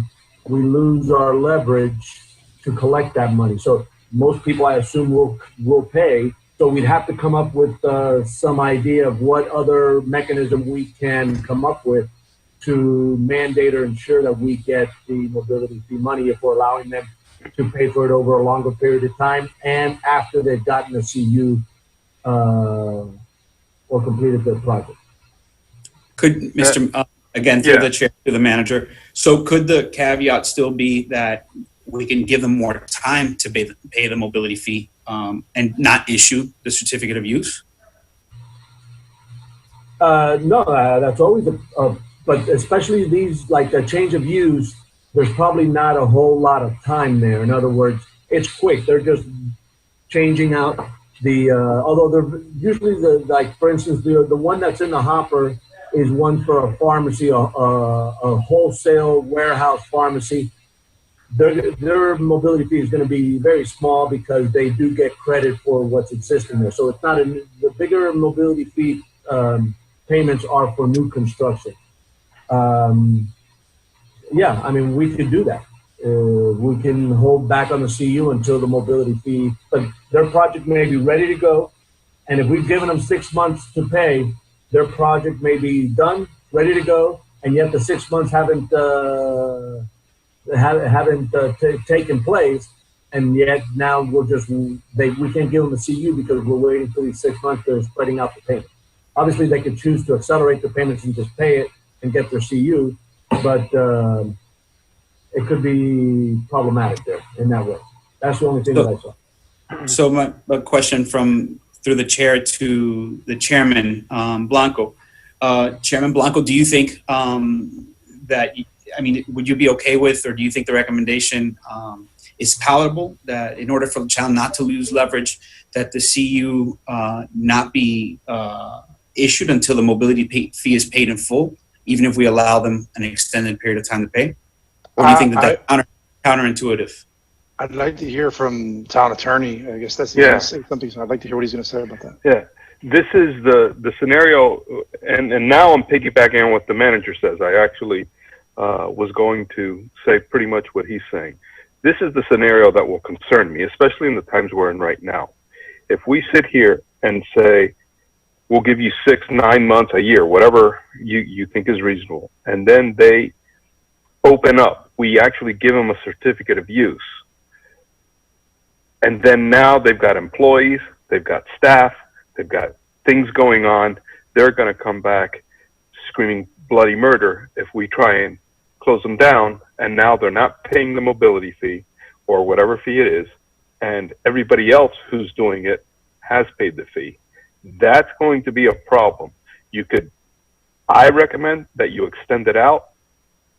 And if they want their certificate of use, then they've got to pay up the balance if you want to give them an extended plan.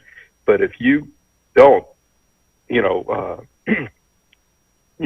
have a carrot and stick approach, we could face some substantial problems on not collecting the mobility fee, because it's going to be very difficult to shut people down.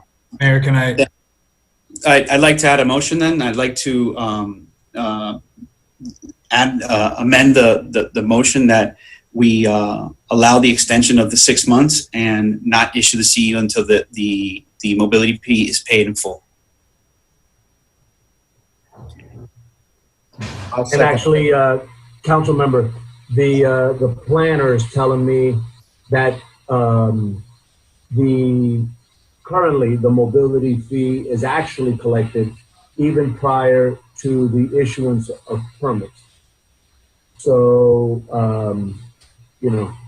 we're gonna allow people to apply for permits. They got the permits. Now, the safety net or the stopgap is we won't allow them to occupy their building without payment of the mobility fee. So before changing it from at the time of issuance of permits to prior to the CU is probably not as dangerous as the original motion. So. Okay, let's work through this. I know Councilman Rodriguez wanted to speak. Then I see Councilwoman Verano with her hand up also. So I think I disagree a little bit with what the town attorney and the manager are saying. I don't think we lose our leverage necessarily. We still have lien rights, as with any other violation that a business would be in, right? We still have our ability to file a lien. I agree with what the manager says about the town planner. Most of these projects, a lot of them won't even be done and ready for a CO or CU by the time between the time of application of permit and the time they're ready to open. So the 6-month period may even lapse at that time. So yeah, I don't foresee a problem. And if they don't pay it, then you file a lien against the property, the landlord. A lot of these are going to be tenants. Tenants have provisions in their leases that say that if they have any liens against them, they have to be paid. Landlords will require it, or else it's a violation of their lease. So I don't think we lose any leverage with giving them the 6-month period. Thank you, Councilman Rodriguez. Councilwoman Verano. Thank you, Mr. Mayor. I had a couple of questions, and then I'll run through my comments as to why I didn't even bring up a motion. I wanted to know, this would go on for how long? We would be extending this for it doesn't say here for how long we'd be doing it. Is this going to be extended for a year, for 2 years? Like, how long? Is that a question for me?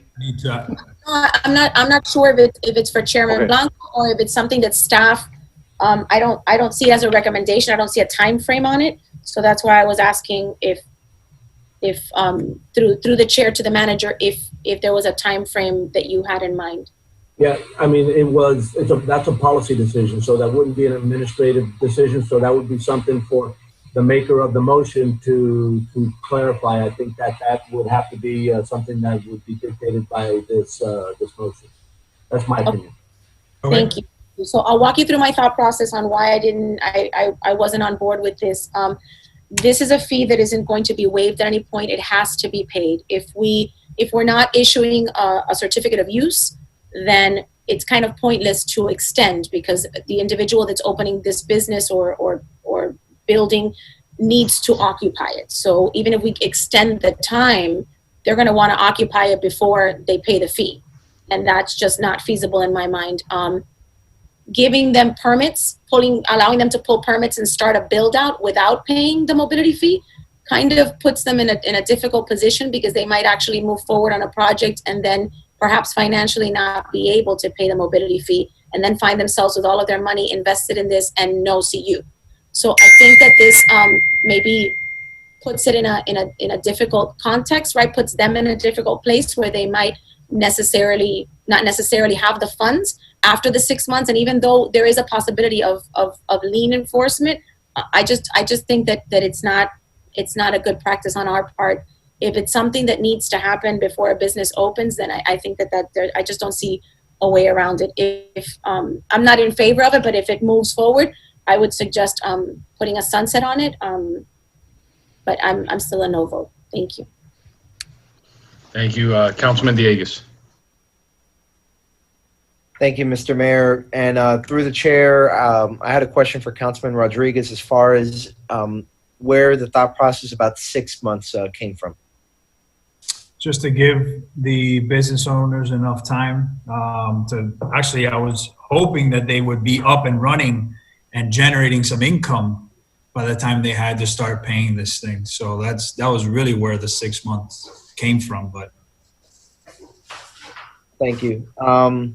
I mean, I'm a little bit conflicted on this item in particular, just because, as you know, on one hand, like you just pointed out, right, we want our businesses to be able to open up and start generating income and being able to pay everything they need to. At the same time, as the manager and the attorney have pointed out, there is a need for us to make sure that we have some sort of ability to collect. And I understand your point about the liens and whatnot, and I think it's an excellent point. But I'm just a little bit nervous about not having something a little bit stronger. That's why I support Councilman Collazo's amendment to the main motion. So I'll be supporting the amendment and the item at the end there. But I do have some questions about it, but I'm comfortable enough, let me put it that way, to go ahead and support it with the amendment that Councilman Collazo has proposed. Mr. Mayor, can I suggest something? Yes. Yeah, and Jeffrey, we're both in the same line of work. I'm sorry, Councilman Rodriguez, we're both in the same line of work. Maybe when it comes to tenants, we can suggest and maybe the owner has to sign off on this stuff anyway, but maybe we can suggest that the owner has to approve the extension and know the implications of what the tenant's doing. I don't know, it's just a thought, but that might be something that might help us out, give us some leverage, and keep the owner of the building on notice. Got it. Yes, seeing no further discussion, I know we're on the amendment, correct? Mayor, I got one question. Yes, Vice Mayor. Here's my concern, right? We're working diligently on, this is a new business trying to open up. What we need to consider is, working on getting the business that we have already open, back open. I don't see anybody out there trying to run out and open a new business in this environment right now. I mean, unless they invented, some type of new special thing, but I don't see it. But I mean, I think our priority is to work on the businesses that we currently have out there right now that are closed. But that's just what I'm more worried about. Giving somebody time, we can give them time, but I don't think they should open their business and start generating revenue. I'm concerned about the same thing of the fact that that person opens up, they have employees, they now have a lease, they have all kinds of fees that they have to pay into or construction to get their place up and running, and then they're out of money. And I mean, being a business owner, it takes time to start generating a profit. And so unless it's calculated into their lease or somehow calculated into a payment plan to the town, right now I can't support that. I think the first thing we need to do is get the businesses that are closed open, and worry about businesses that are trying to open later on. I mean, that's just my thought on that. Thank you, Vice Mayor. Can we kind of bring this full circle? If you guys, so let's bring us back into the proper posture. I believe we're on the amendment to the main motion, correct? Madam Clerk, if you just want to repeat what that amendment is. It's the amendment by Councilmember Collazo, which was seconded by Councilmember Dieguez, to allow and grant the extension of 6 months for them to pay, and for the certificate of use, not to provide the certificate of use until payment is paid in full. Is that correct, Councilman Collazo? Yes. Yes. Madam Clerk, please call the roll on the amendment to the main motion. Councilmember Collazo. Yes. Councilmember Dieguez. Yes. Councilmember Rodriguez. No. Councilmember Ruano. No. Vice Mayor Rodriguez. No. No. Mayor Sid. No. The amendment to the main motion does not pass. We're back onto the main motion, Council. We'll go back one more time. Councilman Collazo. No comment. Vice Mayor. Thank you. Councilman Rodriguez. Councilman Rano. Councilman Dieguez. And Chair Blanco waives his close too. Madam Clerk, please call the roll. Main motion, Councilmember Dieguez. No. Councilmember Rodriguez. Yes. Councilmember Collazo. No. Councilmember Ruano. No. Vice Mayor Rodriguez. No. Mayor Sid. Yes, So we have, it failed. Motion fails. it Hey. fails 4-3. Yep, we're on. Chair Blanco, anything else?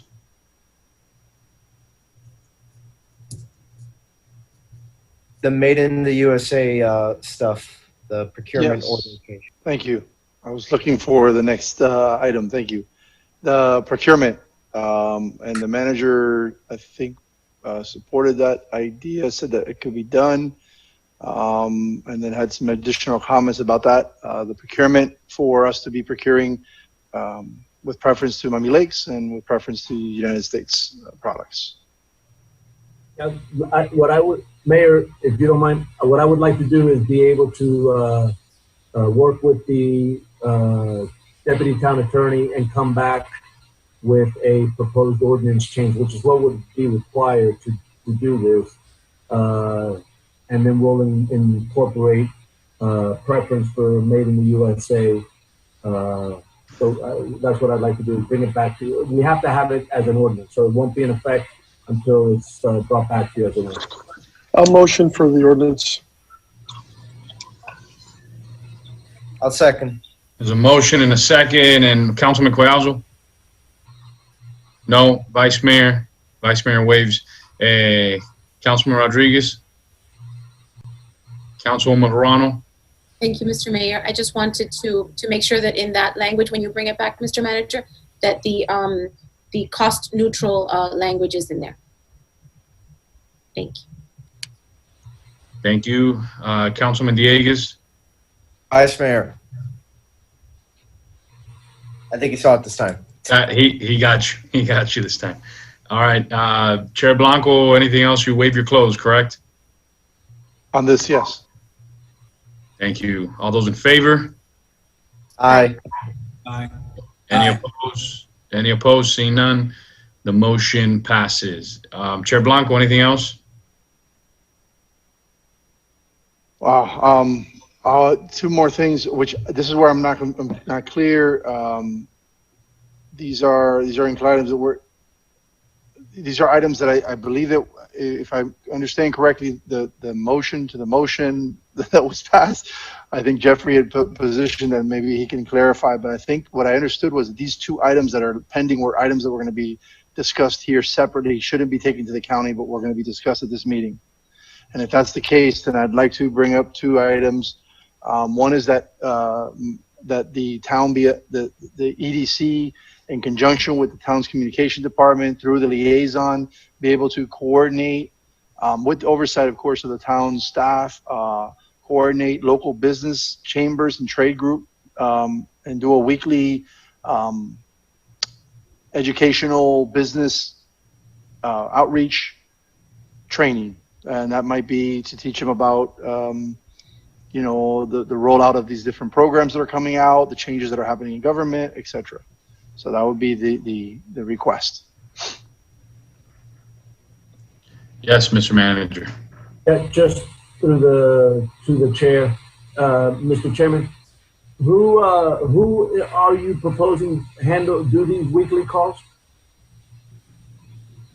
Willie's already been doing some, and in coordinating that. I would just like for us to be able to continue that. It's already something that the town is doing. I just would like to just get that like approved and moving forward, and allow us to be able to input. Hey, Willie, I met this gentleman here. Can we bring him in? Can have that conversation and put that person forward. It would be businesses that might be providing information, or mostly I think the value there will be in the trade organizations, you know, or another chamber that might be able to provide information that we can put on spot and send the information out. Hey, through the town's emails, this is an event that's going on. This is an educational opportunity. We encourage you to attend. That type of thing. Yeah, I don't have a problem continuing what we've been doing. It has not been burdensome. My concern was if we were actually going to do Economic Development Committee, a whole bunch of weekly calls, that would be officially Economic Development Committee meetings, for lack of a better term, because through the Zoom application, we have issues with Sunshine, and we have issues with having to do them through eScribe, and it gets complicated that way. So continue what we're doing, I have no problem. All right. Any motions on the table? I'll move it. I'll second. There's a motion by Councilman Rodriguez, a second by Councilman Collazo. Just go around, just shake me off if you don't want to speak. Councilman Collazo? No, my initial concern was, the staff bandwidth to be able to do a lot more work, or coordinate weekly types of calls. And then the next thing that jumped to mind is, after 50 plus of these calls, is it oversaturation? But if it's already something that we're doing, and it's already something that's engaged on by Willie in part of his work process, then I don't think it's really much of a lift or an ask, so to speak. So it's basically, the motion is just to continue the work that the liaison is doing on behalf of the EDC. So I have no issue supporting that motion. Okay, Councilman, Vice Mayor Rodriguez.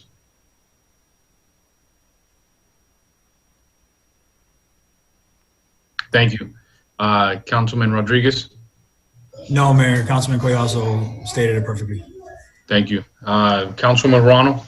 Thank you, Mr. Mayor. Through the chair to the manager, could you walk me through what it is that Willie is doing in these phone calls? Because I had a different idea on what this item was.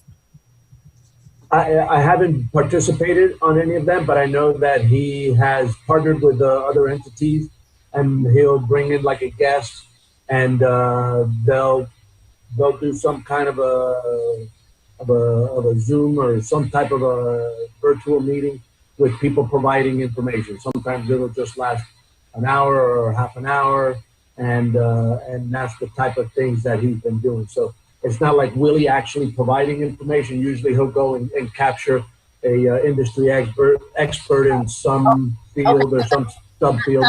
That's something, because I've participated in a couple of these Zoom meetings. I participated in one that was right at the beginning of this crisis, that was walking individuals through, I think it was with the representative from the Small Business Administration. And then recently with FIU regarding, the impacts of COVID. So it's that kind of thing that's going to come from an industry professional, or some sort of Zoom meeting that's already happening that he will be inviting local businesses to attend. Okay, perfect. I can support that. Thank you. Thank you, Councilman Dieguez. Thank you. Seeing no further discussion on this item, all those in favor? Aye. Any opposed? Seeing none, the motion passes. Chair Blanco. Thank you. Last thing was for the EDC to receive the $5,000 emergency budget. Heard you guys loud and clear on that one. So we are in the process of doing budget discussions now. My thing is that 50% of our budget's going to the Miami Lakes Chamber of Commerce right now. And so what I'd like to do is to hold a sunshine meeting to allow all of you an opportunity, as well as the EDC and the Miami Lakes Chamber board members, to sit and discuss transparency, communication, and collaboration. So that's, and just really understand, like, okay, this is the money you're going to get. You're going to be getting where's it going to be using? Like, for example, in November, there's $7,000 going to the expo. Are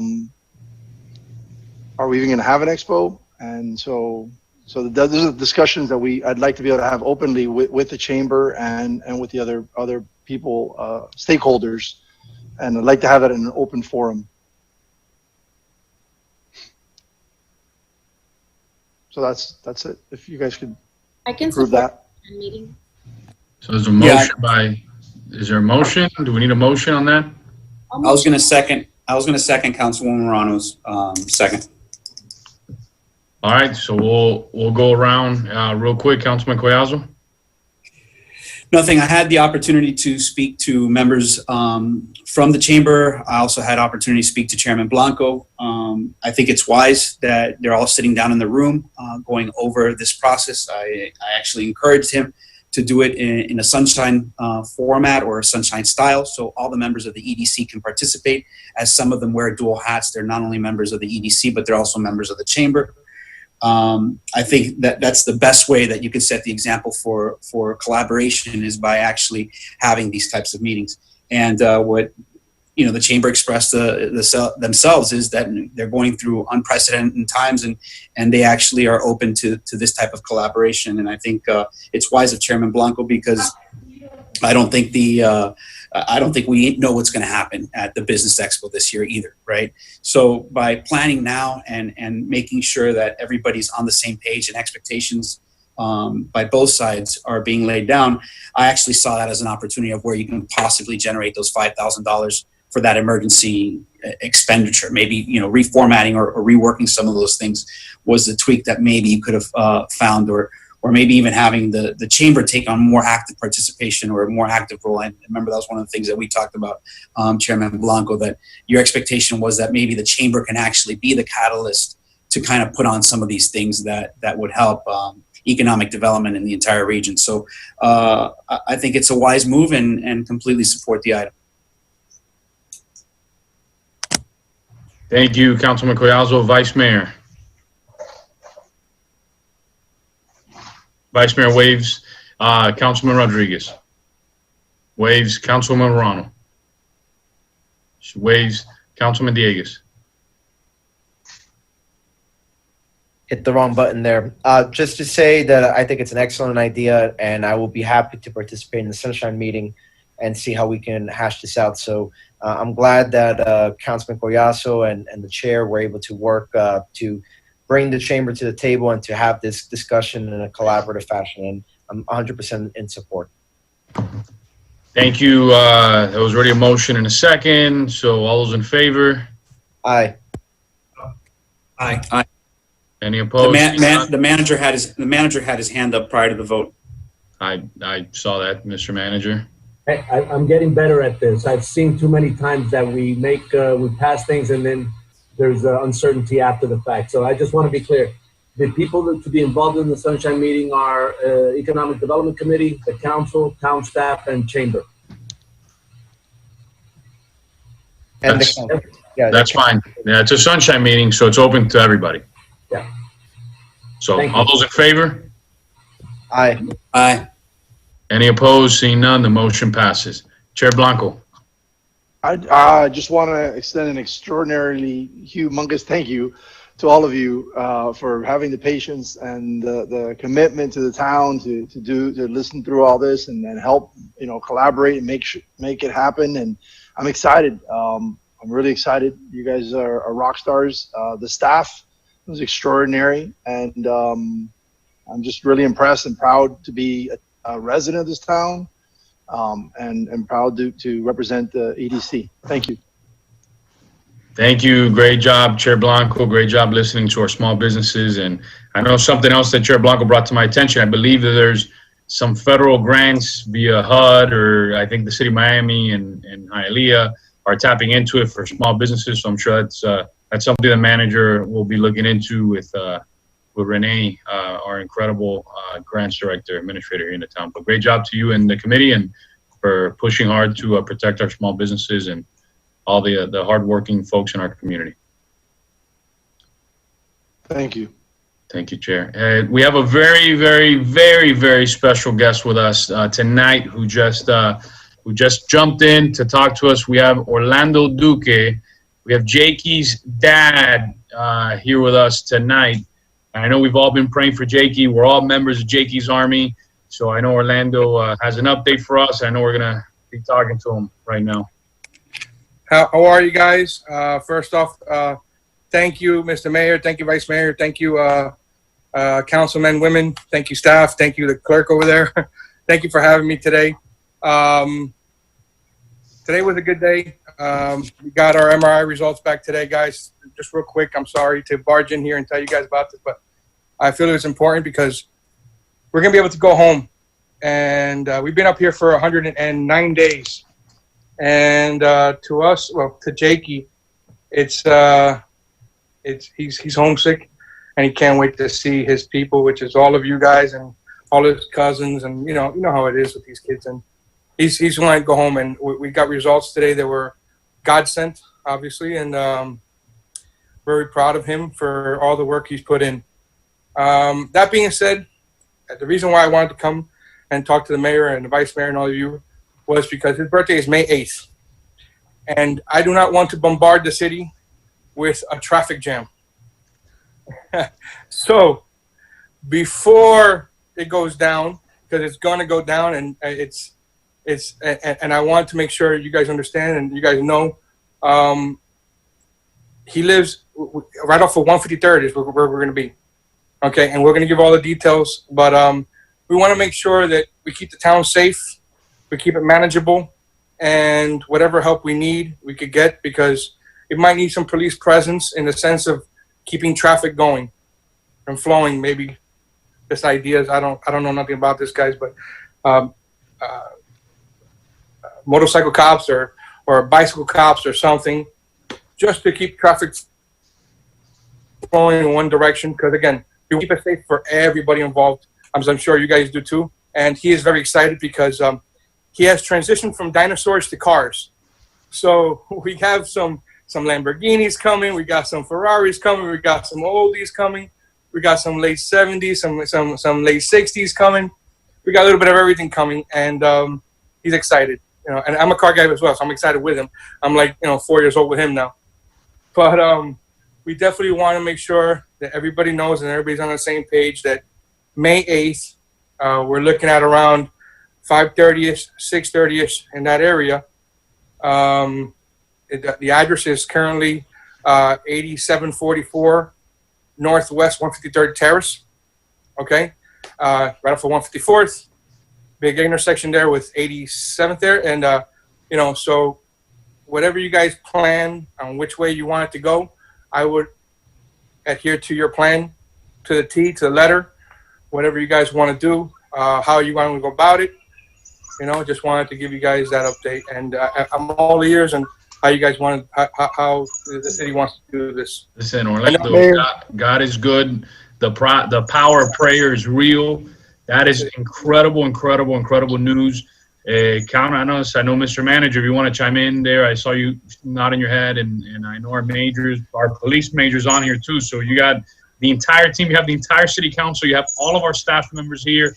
I see everybody really excited. So we're all going to be there. Mr. Manager, you want to? We're believers of God incidences, and I literally brought this up to one of my friends today, and they were like, hold on, let's get you in the meeting so you can talk to all of them and tell them what's going on, because I'm a man who's very, as you can see with Jakey's life and how we do it, we're very transparent.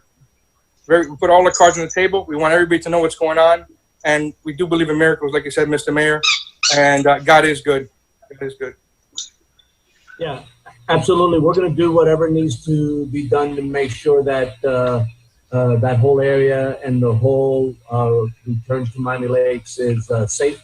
So just contact me, and I'll put you in contact with Major Ruiz from the police department, and he'll put you with the right guy who needs to handle it, and we'll make sure that it's done right and done safe for Jakey and for everybody around. Beautiful. Thank you so much. Mayor, You got a lot Mayor, of we folks don't need there. a motion. Give me a sec. I'm sure there's a lot of folks here that want to jump in, because everybody's a member of Jakey's Army, and this is amazing news. So everybody, whoever wants to jump in, this is a good day in our community. So yeah, whoever wants to jump in from just. And we appreciate all the love and support. We tell them we try and tell them, there's a lot of prayers coming in. We try and tell them every single one, believe it, and he's still there, which is beautiful. You can see it in his eyes. He's fighting, and he ain't quitting. He's not quitting anytime soon. Orlando, I just wanted to say hi and congratulations, man. We can't wait to see JP back home. Thank you. Thank you. Mayor, do we need a motion? Orlando, first of all, before I say anything else, congratulations on that, and we've been praying for him and your family.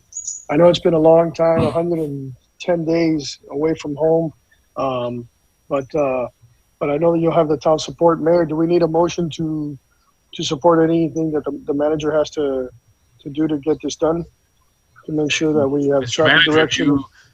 Do you have enough direction? If you need it, but I think we're all on board. 120% will be there. Everybody will be there. Police, you name it, whatever you need. I already checked my schedule, Mr. Mayor. I already checked my schedule. I'm off from the fire department that day, so I will be there. And since it's right down the street from my house, I'm sure we'll have. If I can bring a fire truck from the Gables, I will try. You know, that I was just gonna say, because I had my buddy who's in Station 7 in Little Havana. He's like, "We're bringing the crew." I was like, "Listen, you guys want to come down, bring the apparatus. That's not a problem. I just want to make sure that the whole town knows before we start causing a ruckus, you know." Yeah, And I'm glad I was able to. Orlando, we've been doing it in the Gables for multiple children for their birthdays, and I know that the police department has been doing it here, and a bunch of police officers have been participating. So I think it's something that can be done. Go through, like the manager said, go through the major, and the major can put you in contact with the fire department, and we can get some fire trucks out there. There's a fire station right down the street, and make sure they participate for a few minutes. I mean, they'll just do one lap. We just did Tuesday. We did a huge lap at Miami Children's Hospital with police officers and fire trucks from the entire county were there, and including FIU police there for you, Councilman Villegas. That is and beautiful. And Briazo. But yeah, we can do that for you, and I'm sure the county will be happy to help. That is beautiful. Again, I'm flawed. You guys are floored. You guys are amazing. I totally appreciate all the help and support. We've been away. We're 1,100 miles away, but we feel that support. And trust me, the first time I asked for anything, and I totally appreciate it.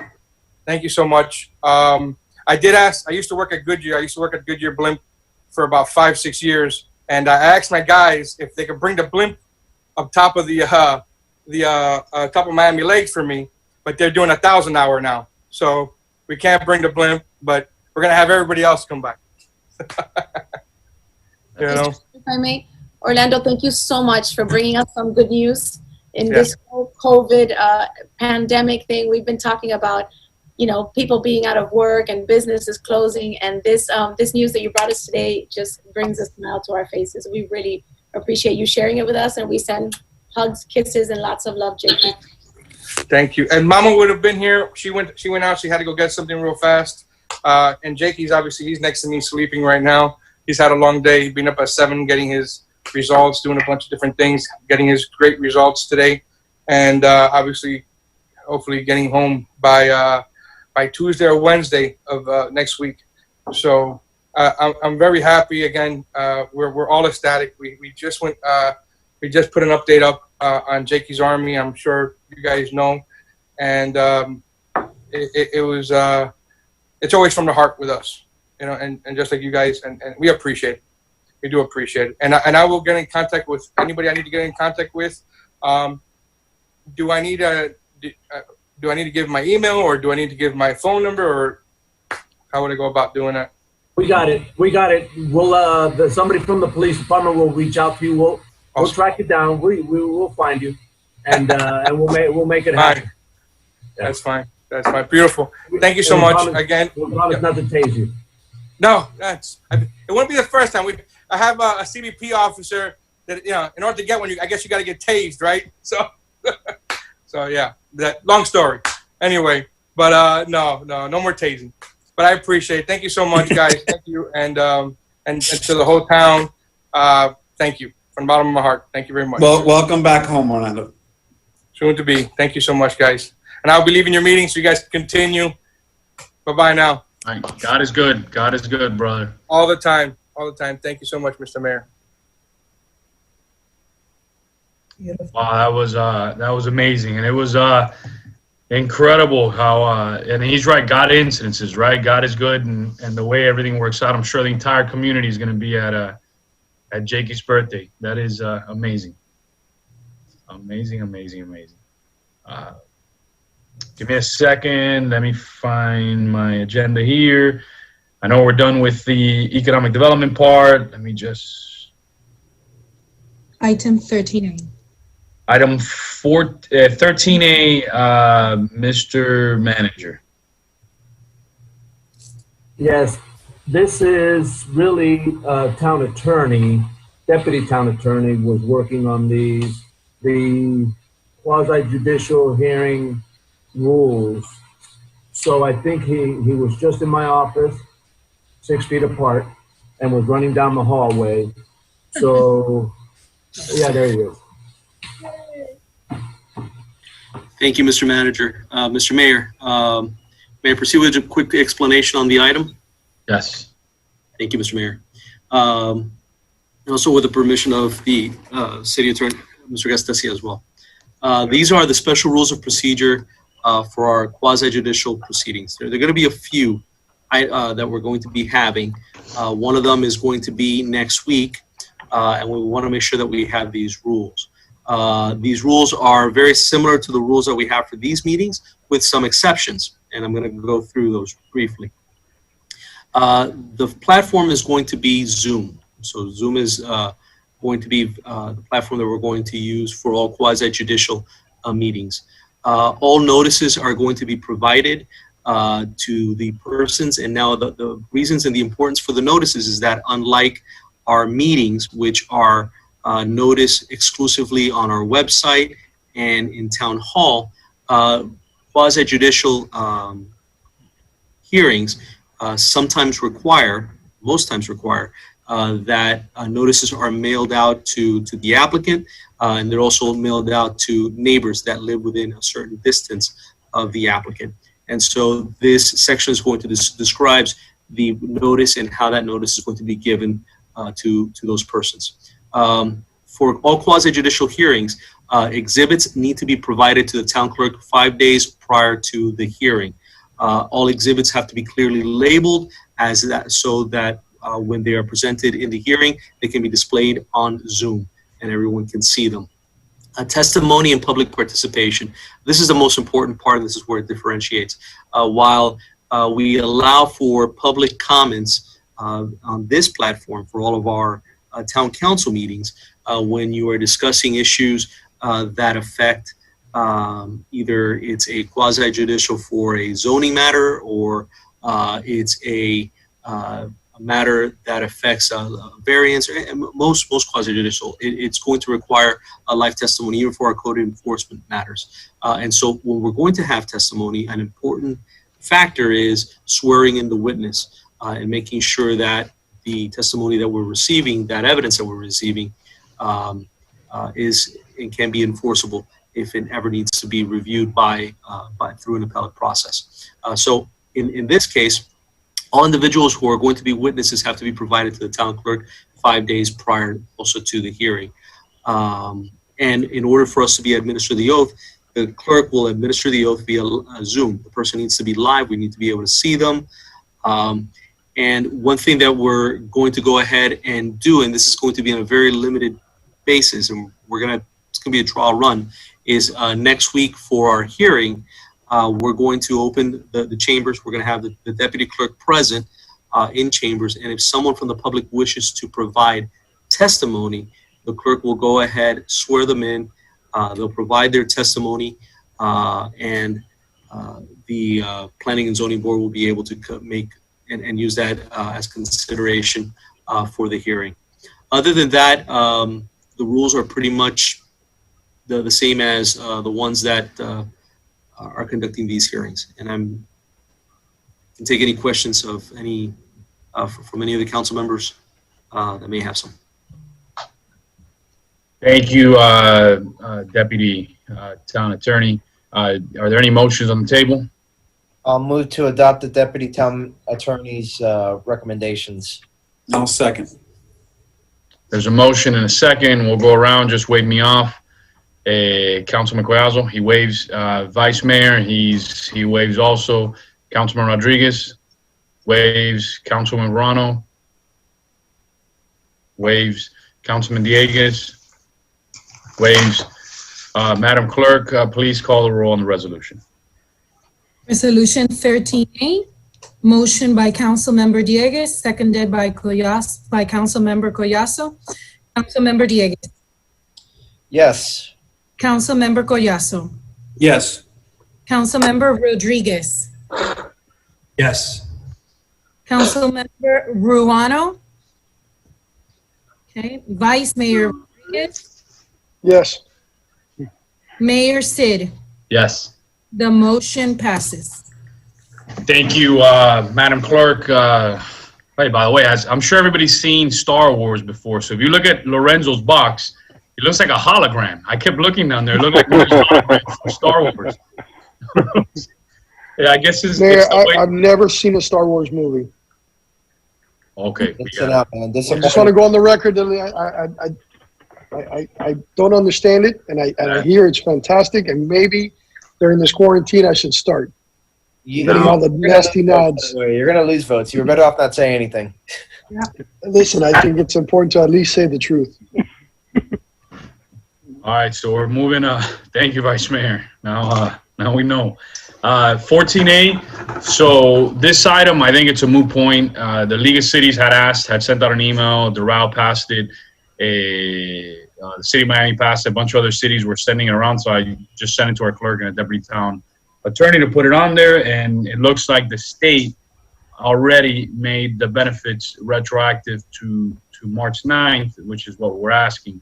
But there's something else that I want to ask the state that I think it's germane to the discussion on the unemployment benefits, which I know it's been extremely frustrating and difficult for our residents and all the residents of Florida. Really, it's a tough situation, right? I don't think nobody was ready for that huge wave of folks. But I do want to ask the state of Florida for one thing, and it's germane to unemployment, and it's exactly what Georgia just did. So when Georgia opened their economy, they're allowing specifically people in the service industry.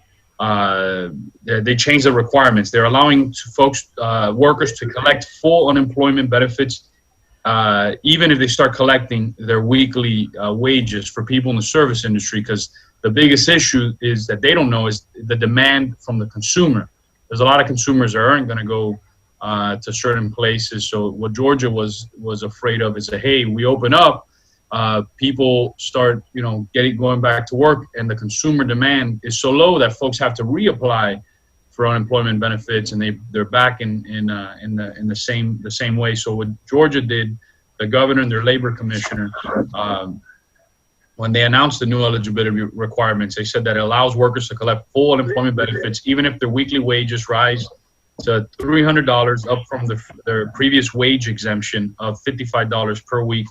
Those making more than $300 per week can still earn a prorated amount, which I think is very, very important as Florida starts opening. And that is, obviously, my main motion, and deputy town attorney, it was to request that it's retroactive. The main resolution was to request that it's retroactive to March 9th, which is something that already got fixed, correct?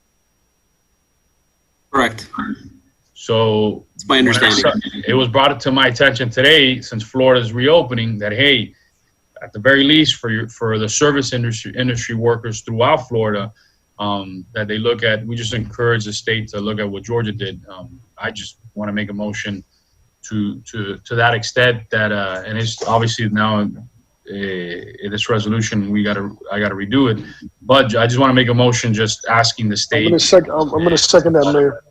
Got it. Thank you. Let him make the motion, man. You said it 3 times. I did. Thank you. Which I think is just it's a good policy. Seeing what that happened, it really piqued my interest. I thought it was really good. Councilman Collazo. He waves. Vice Mayor. Waves. Councilman Rodriguez. Waves. Councilwoman Morano. Waves. Councilman Dieguez. Waves. All right. All those in favor? Aye. Aye. Any opposed? Seeing none, the motion passes. Thank you, guys.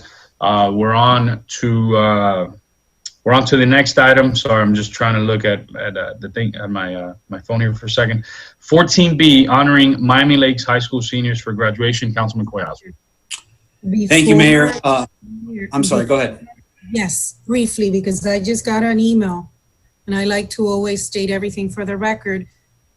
For this item, for 14B, the new business item of Councilmember Collazo, not only did we get earlier tonight an email that I shared with you all from Mrs. Annette Riveron in support of Councilmember Collazo's item, but also from Jasmine Ditas, a dear friend and resident, also from Bob Graham Education Center, saying that she's in full support of this item. So I just wanted to state for the record, I'll be sharing with you all the email. I just received it. Thank you. Thank you, Madam Clerk. Thank you for that, Councilman Collazo. Thank you, Mr. Mayor. Let me start off by saying I take absolutely no credit for this item whatsoever. This was an initiative that Ms. Riveron brought to my attention, and she showed me what another city was doing, which was the city of Davis. And she showed me a city that had taken it upon itself to line the streets with banners recognizing their high school seniors. And I thought that was a wonderful idea in this day and age when we really don't know what's tomorrow going to bring, and we're trying to move forward to a new normal. We kind of lose sight of some of the things that maybe our seniors or our high school seniors or our high school students have missed out on. So I wanted to find a way to honor them, and I thought it was a great idea. I reached out to the chair of the Education Advisory Board and floated the idea through them as well. And I wanted to see if there was any way that we can collaborate to bring this idea to fruition. The idea basically is, at least in what the city of Davis did, is much like we do with the veteran tribute banners. People would nominate and place a banner up recognizing a particular high school senior. It was brought to my attention that we have probably more seniors in the town than light poles, and we might not necessarily have a pole for every senior. So, and we also have 3 high schools that are within the town boundaries. Barbara Goldman, we have Miami Lakes Education Center, and obviously HML, which is just outside the town boundaries, but many of our residents go. So I wanted to work with the EAB. I wanted this item to be budget neutral through the identifying sponsorships and identifying other community partners that we can go ahead and move forward with this idea. And my motion is to support that idea that Ms. Riveron provided, and continue to move forward with work with staff and the EAB to see how we can make this idea come to fruition. I'll second that.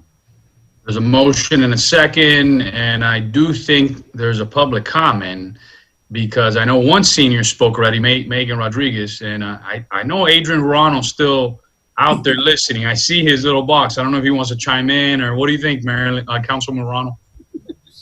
I believe if he's not going to chime in, I believe that he's in full support of this item.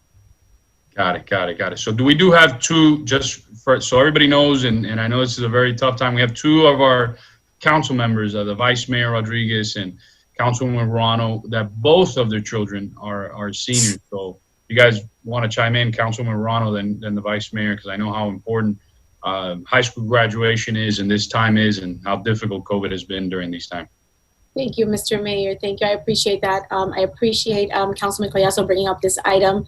Annette Riveron is an old friend, and her son and my son have been schoolmates for years on years since they were in kindergarten. So I know that we're both going through the same thing. The seniors have made a huge sacrifice this year. They're losing out on momentous moments in life that you just can't recapture or purchase at any other time. I'm in full support of this. I think that a lot of us parents have decorated our front doors, decorated our front lawns, installed signs to kind of showcase our children, because it's not going to be possible to do it any other way. I think it's a wonderful idea. I'd love for it to be open to all Miami Lakes seniors, regardless of what high school they're attending. I know that some of our seniors attend high schools outside of the town. I think it's a beautiful idea, and as long as it's revenue neutral, I'm fully in support. Thank you, Councilman Verano, Vice Mayor. Well, you heard from my senior earlier today, and there's more than just the 3 schools plus all the private parochial schools that have seniors in the area. So there's a lot of seniors in Miami Lakes, and I'm in full support. As soon as I saw this item on the agenda, I went one step further and I called the Grahams, and I spoke to them about using the poles on Main Street, and possibly driving down Main Street. I also spoke to Miss Riveron. Annette and her son and Megan went to elementary school together. So I've known Annette for a long time, and her sister was my kid's teacher. So they're a great family, and it's a great event for her to put together. And she wanted to do something driving down Main Street. The Grahams are in. if they're ready to participate using, putting banners on their pole, the poles there on Main Street if we run out of poles throughout the town, and anything they can help. And then I will try to get a financial commitment out of them. We don't know the cost yet, but as we go through this process, I think it's something that we can definitely do, and either get sponsorship. And so a lot of the parents are going to pitch in anyway and get those banners done. So maybe the banner company is looking to run some business through their company, and then they might be able to give us a great deal. So I'm in full support. You heard from my senior, so we're in. Thank you, Vice Mayor. Councilman Rodriguez. Nothing to add, Mayor. Got it. Councilman Dieguez. Wave. All right, no, great item. This is an amazing item. Thanks, Councilman Corrales, for bringing it up. Thank you to Nene Riveron also. Thank you, guys. Councilman Corrales, anything in closing? No, appreciate all the support and looking forward to collaborating with you all and seeing how we can get this off the ground and make sure we make it wonderful for our entire talent. So thank you so much. Appreciate it. Awesome. All those in favor? Aye. Aye. Any opposed? Seeing none, the motion passes. Council, real quick, I know we wanted to get out the statement, the resolution as soon as possible about reopening businesses in our community. And our deputy town attorney just emailed you all that resolution, and he wanted us to just take a vote on it, and it's going to be shared on the screen here with everybody, so the public can see it, and for public consumption, it just gets our words that we had already talked about and puts it into the actual whereas clauses. Herman?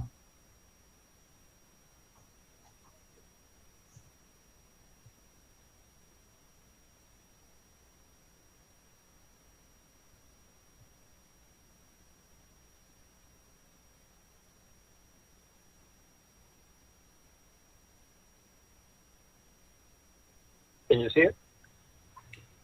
Yep. At least on my screen, I need to move to the next page or something. Like the whereas clauses, I think are really what we need to review and whatnot. Perfect. Thank you. So just take some time looking at that real quick, read through it, and then whenever one of you are comfortable, make a motion. We'll second it, and if there's any discussion, we'll go through there.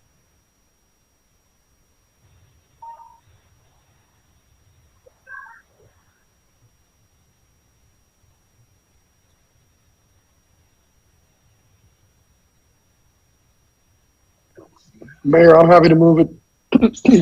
Yeah, there we go. Where else in the town? I know there's a motion by the Vice Mayor. I know some members are still reading it. I'll second. There's a motion and a second. I see Councilman Dieguez reading. Headman, go back a second, please. Thank you, right there.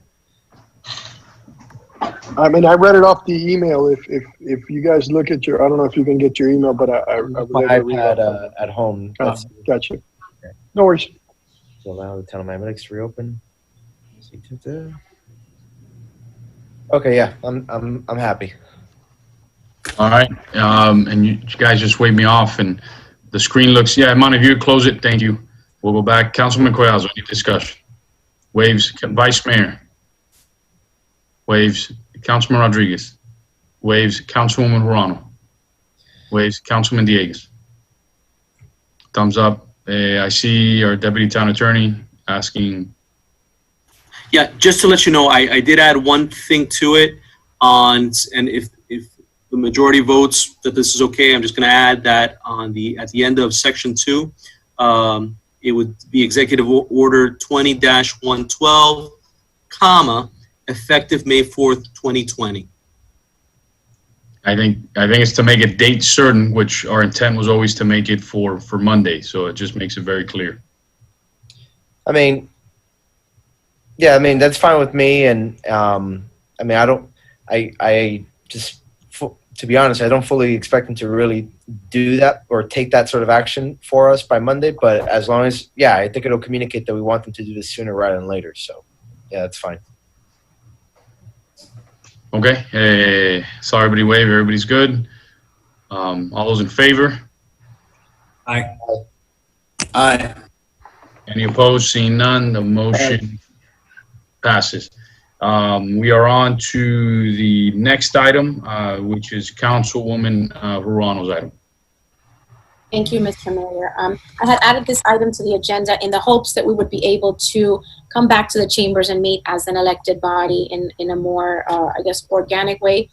These meetings are impersonal, and I'm at least not entirely happy with them. So I had some phone calls from some residents that are also anxious to come back to the chambers, and had, kind of ideas on how we can socially distance, seeing the press conferences that we see with the president and with the governors, and seeing that they, they sit their staff members separately, and they sit members of the press at 6 feet distance. I thought that we could do something like that in the chambers and come back home to have our meetings. So I received a phone call today from our legal department, from Deputy Town Attorney Lorenzo Cobiella, and he walked me through some of the orders that are still in place.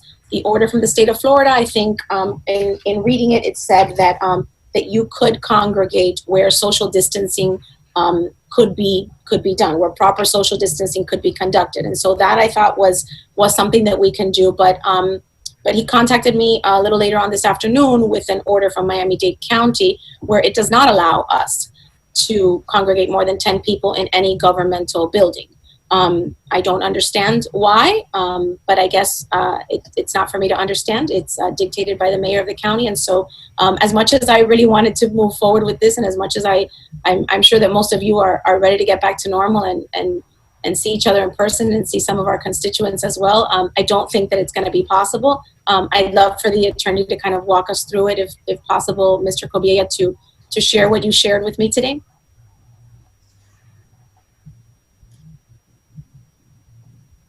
I believe you're on mute. Now I've unmuted myself. Basically, there's been a slew of different executive orders from Governor DeSantis and from Mayor Jimenez. The latest one, which is 2112, as you've already discussed, discusses the reopening of parts of the state of Florida. But it discusses two things that really affect us. One of them is that it reiterates the fact that on paragraph 2, I'm sorry, not on paragraph 2, on section 2, letter C of that order, 2112, it says that for the duration of this order, all persons in Florida should avoid congregating in large groups. Local jurisdictions shall ensure that groups of people greater than 10 are not permitted to congregate in any public space that does not readily allow for appropriate physical distancing. Later on in this order, he also, in section 6, extends order 2069, which is local government public meetings, is extended for the duration of this order. There is some chatter among attorneys because what this order does, it kind of separates what is Miami-Dade County, Broward, and Palm Beach from the rest of the state. And one of the things that the rest of the state is going to be moving to, and it's phase 2, this is phase 1, is to slowly but surely allow for public meetings by requiring back the quorum requirements and allowing for 50 persons or more to meet. But that's not yet the rule. That's where the governor is moving towards for the rest of the state. And I'm sure that the county is eventually going to move in that direction. Once it moves in that direction, then it's going to be up to Mayor Jimenez to relax or not his emergency order. And I'm sure that, and from what we've all seen, Mayor Jimenez and the governor seem to be working closely. The order, which is one of the earlier ones, 1020, that was done and executed on March 24th, basically says that in paragraph 1, no group of 10 or more individuals shall gather on a public street, alley, public way, sidewalk, or government facility open to the public in Miami-Dade County. That last part, government facility open to the public in Miami-Dade County, applies to us. This is why all cities in Miami-Dade County have gone to a Zoom platform in doing their meetings. Earlier this week, the group of attorneys, so within the Miami-Dade County League of Cities, the city attorneys have a committee that we've been meeting weekly, and there was a letter that was sent asking Governor DeSantis to extend this, because without extending this, we wouldn't be able to meet at all. So for the moment, we are allowed to meet on a Zoom platform, and this particular order, 112, that the governor signed yesterday, does not have any expiration date, so it seems to be open-ended. So until there's further instructions from the governor or from the county, for that matter, this is the platform that we have to use to conduct meetings. Perfect. Thank you, Mr. Attorney. So I would like to, and I'm not sure if we're going to need a motion for it, but I would like to hear my colleagues' thoughts on resuming in-person meetings as soon as these orders are lifted. I'm in favor of. We always pride ourselves of being completely transparent and accessible to our residents, and I think that coming back to Town Hall, reopening it for staff to conduct business and to conduct our council meetings is very important to the community. So I'd love to hear your thoughts on that. I propose that as soon as these orders are lifted and as soon as it is possible that we move forward in that direction. Thank you. I have a motion I'll make along those lines. If the mayor will allow me or yield the floor. Go ahead. Thank you, Mr. Mayor. I agree that I think we're at the point where we can at least discuss some kind of meeting here at Town Hall, even if perhaps residents may not be able to yet attend in person. I know, I believe Homestead, for example, has done this where they've practiced social distancing while still conducting their council meetings in chambers. And I do agree that in-person meetings are probably a bit better than the Zoom format, as much as this has been necessary the last couple weeks. But my motion is simply to incorporate what the councilwoman was saying, which is to immediately resume meetings here in council chambers once the orders are lifted, but also to direct the town attorney to prepare a resolution similar to what we just did with the business reopening resolution, asking Governor DeSantis and Mayor Jimenez to permit local governments to begin or to resume meeting in their government facilities as soon as possible. That would be the motion. So it's the two parts, which is asking the governor and county mayor to lift the restrictions as soon as possible, and then secondly, as soon as they are, for us to do so. Thank you, Councilman Dieguez. I can second that motion. Thank you, and we'll go around for discussion. Councilman Collazo. No discussion.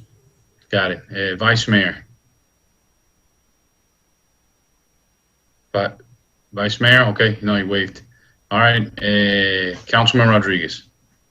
Thank you, Mayor. I just had a question regarding the application of this. If we were to go back to council chambers, how would we be able to socially distance just the council itself and charter members? We're 10. I doubt, I'm just talking practically, how would we possibly be up on the dais together, 6 feet apart? It just doesn't seem like it's something that we can do as long as a 6 foot distance ordinance or order is in place. I'm not sure we can even comply with it, honestly. I mean, the way the camera system in the chamber is set up, we don't have individual cameras on us at all times like we do on these online meetings. We wouldn't be able to sit up on the chamber altogether unless we remove the charter members from the dais. So I think we'd have to really, if we're going to look at this, we have to look at the practical application of it as well. Mr. Mayor, may I address that concern? Yeah, that's fine. Thank you, Mr. Mayor. I had this discussion with the town manager as well earlier today while we were waiting for the meeting to start, and it's a valid concern.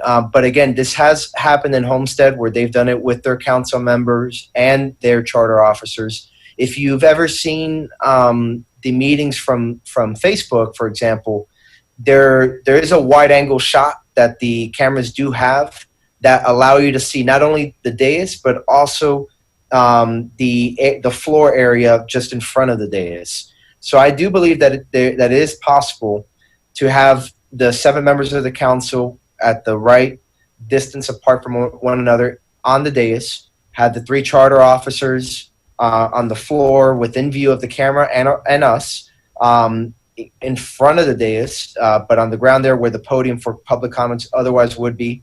And then, not all staff needs to be there at Town Hall. We could work around where they either are in their offices here at Town Hall or they are still at home, depending on what items are being presented. So, for example, if there's not an item involving planning and zoning or transportation, those department heads can stay home, for example, and watch the meeting from there.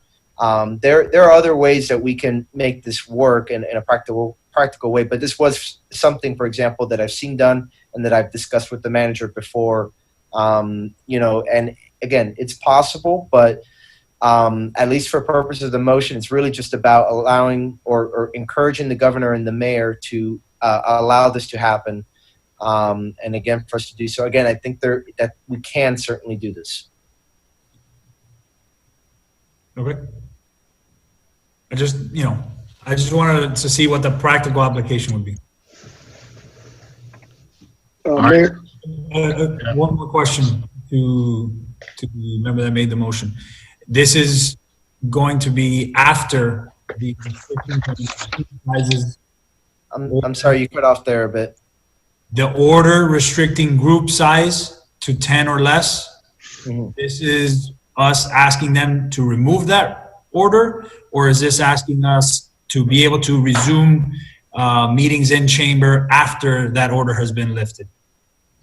Well, good point, actually. I would say, for clarification purposes, that the intent of the motion is that the 10-person requirement for purposes of council meetings, the meetings of the legislative body in local governments, to resume meetings and to do so beyond the 10-person limit.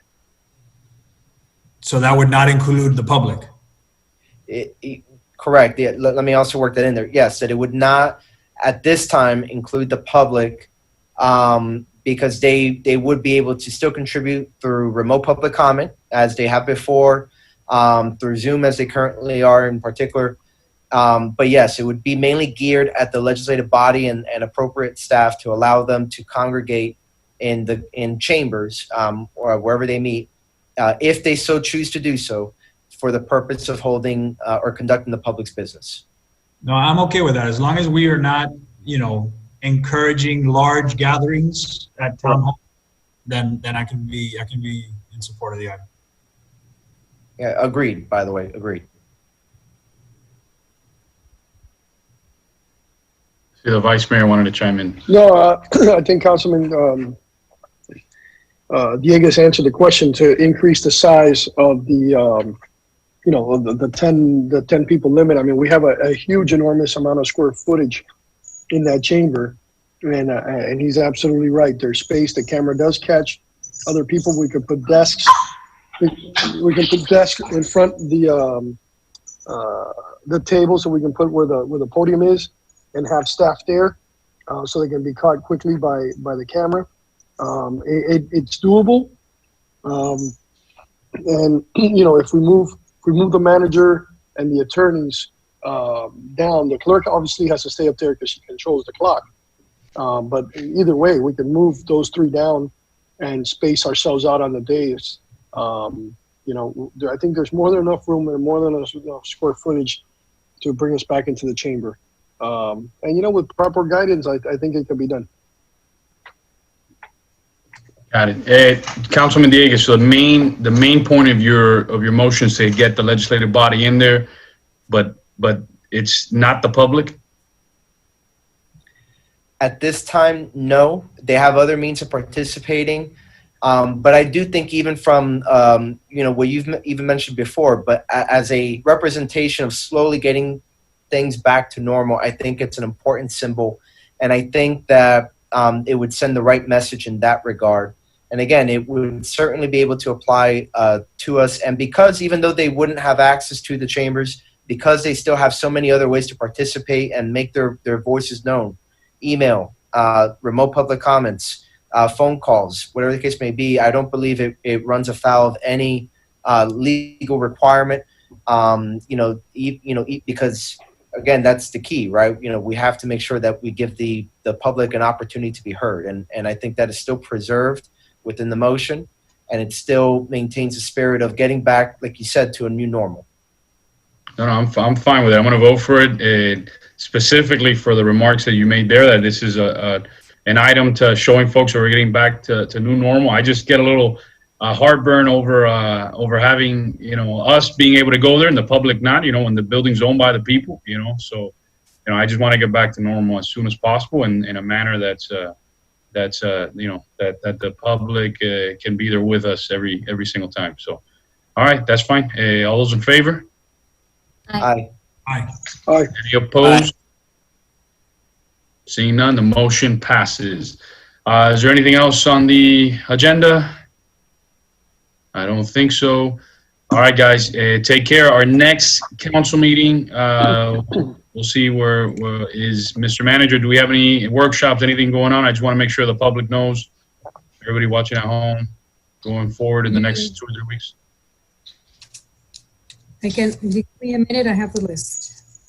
Mayor, while the clerk goes through that, I just want to say thank you to all the council and all the staff for everything you guys have done.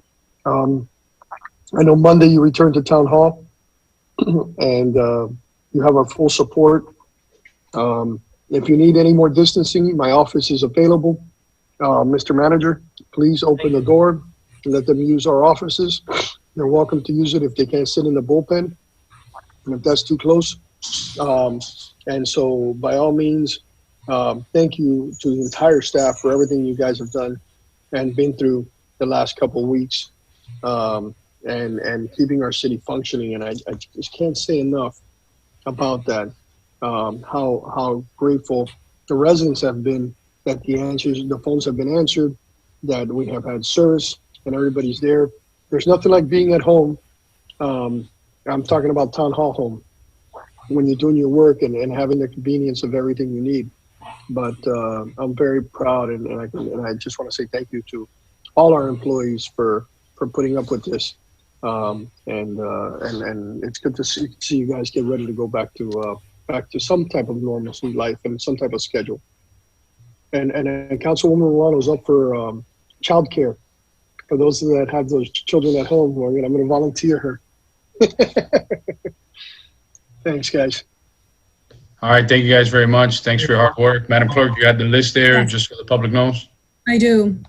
Next week, May 5th, Tuesday, we have the Planning and Zoning Board meeting. We have May 11th, the Neighborhood Services District Committee for Royal Oaks East and West. We have the workshop on stormwater rate, May 12th. We have May 14th, the Neighborhood Services District Committee meeting for Loch Lomond. We're gonna have May 18th, the special master hearing. Regular council meeting will take place May 19th. We have Neighborhood Services District Committee for Miami Lakes Section 1 on May 20th. And we have a Neighborhood Service District Committee meeting for the Lakes, May 21st. Got it. Thank you, Madam Clerk. Now you have it, public, all the members of the public.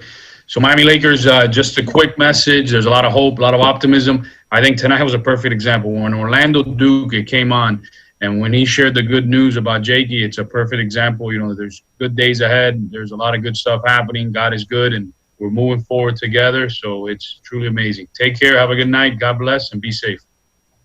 This meeting is adjourned.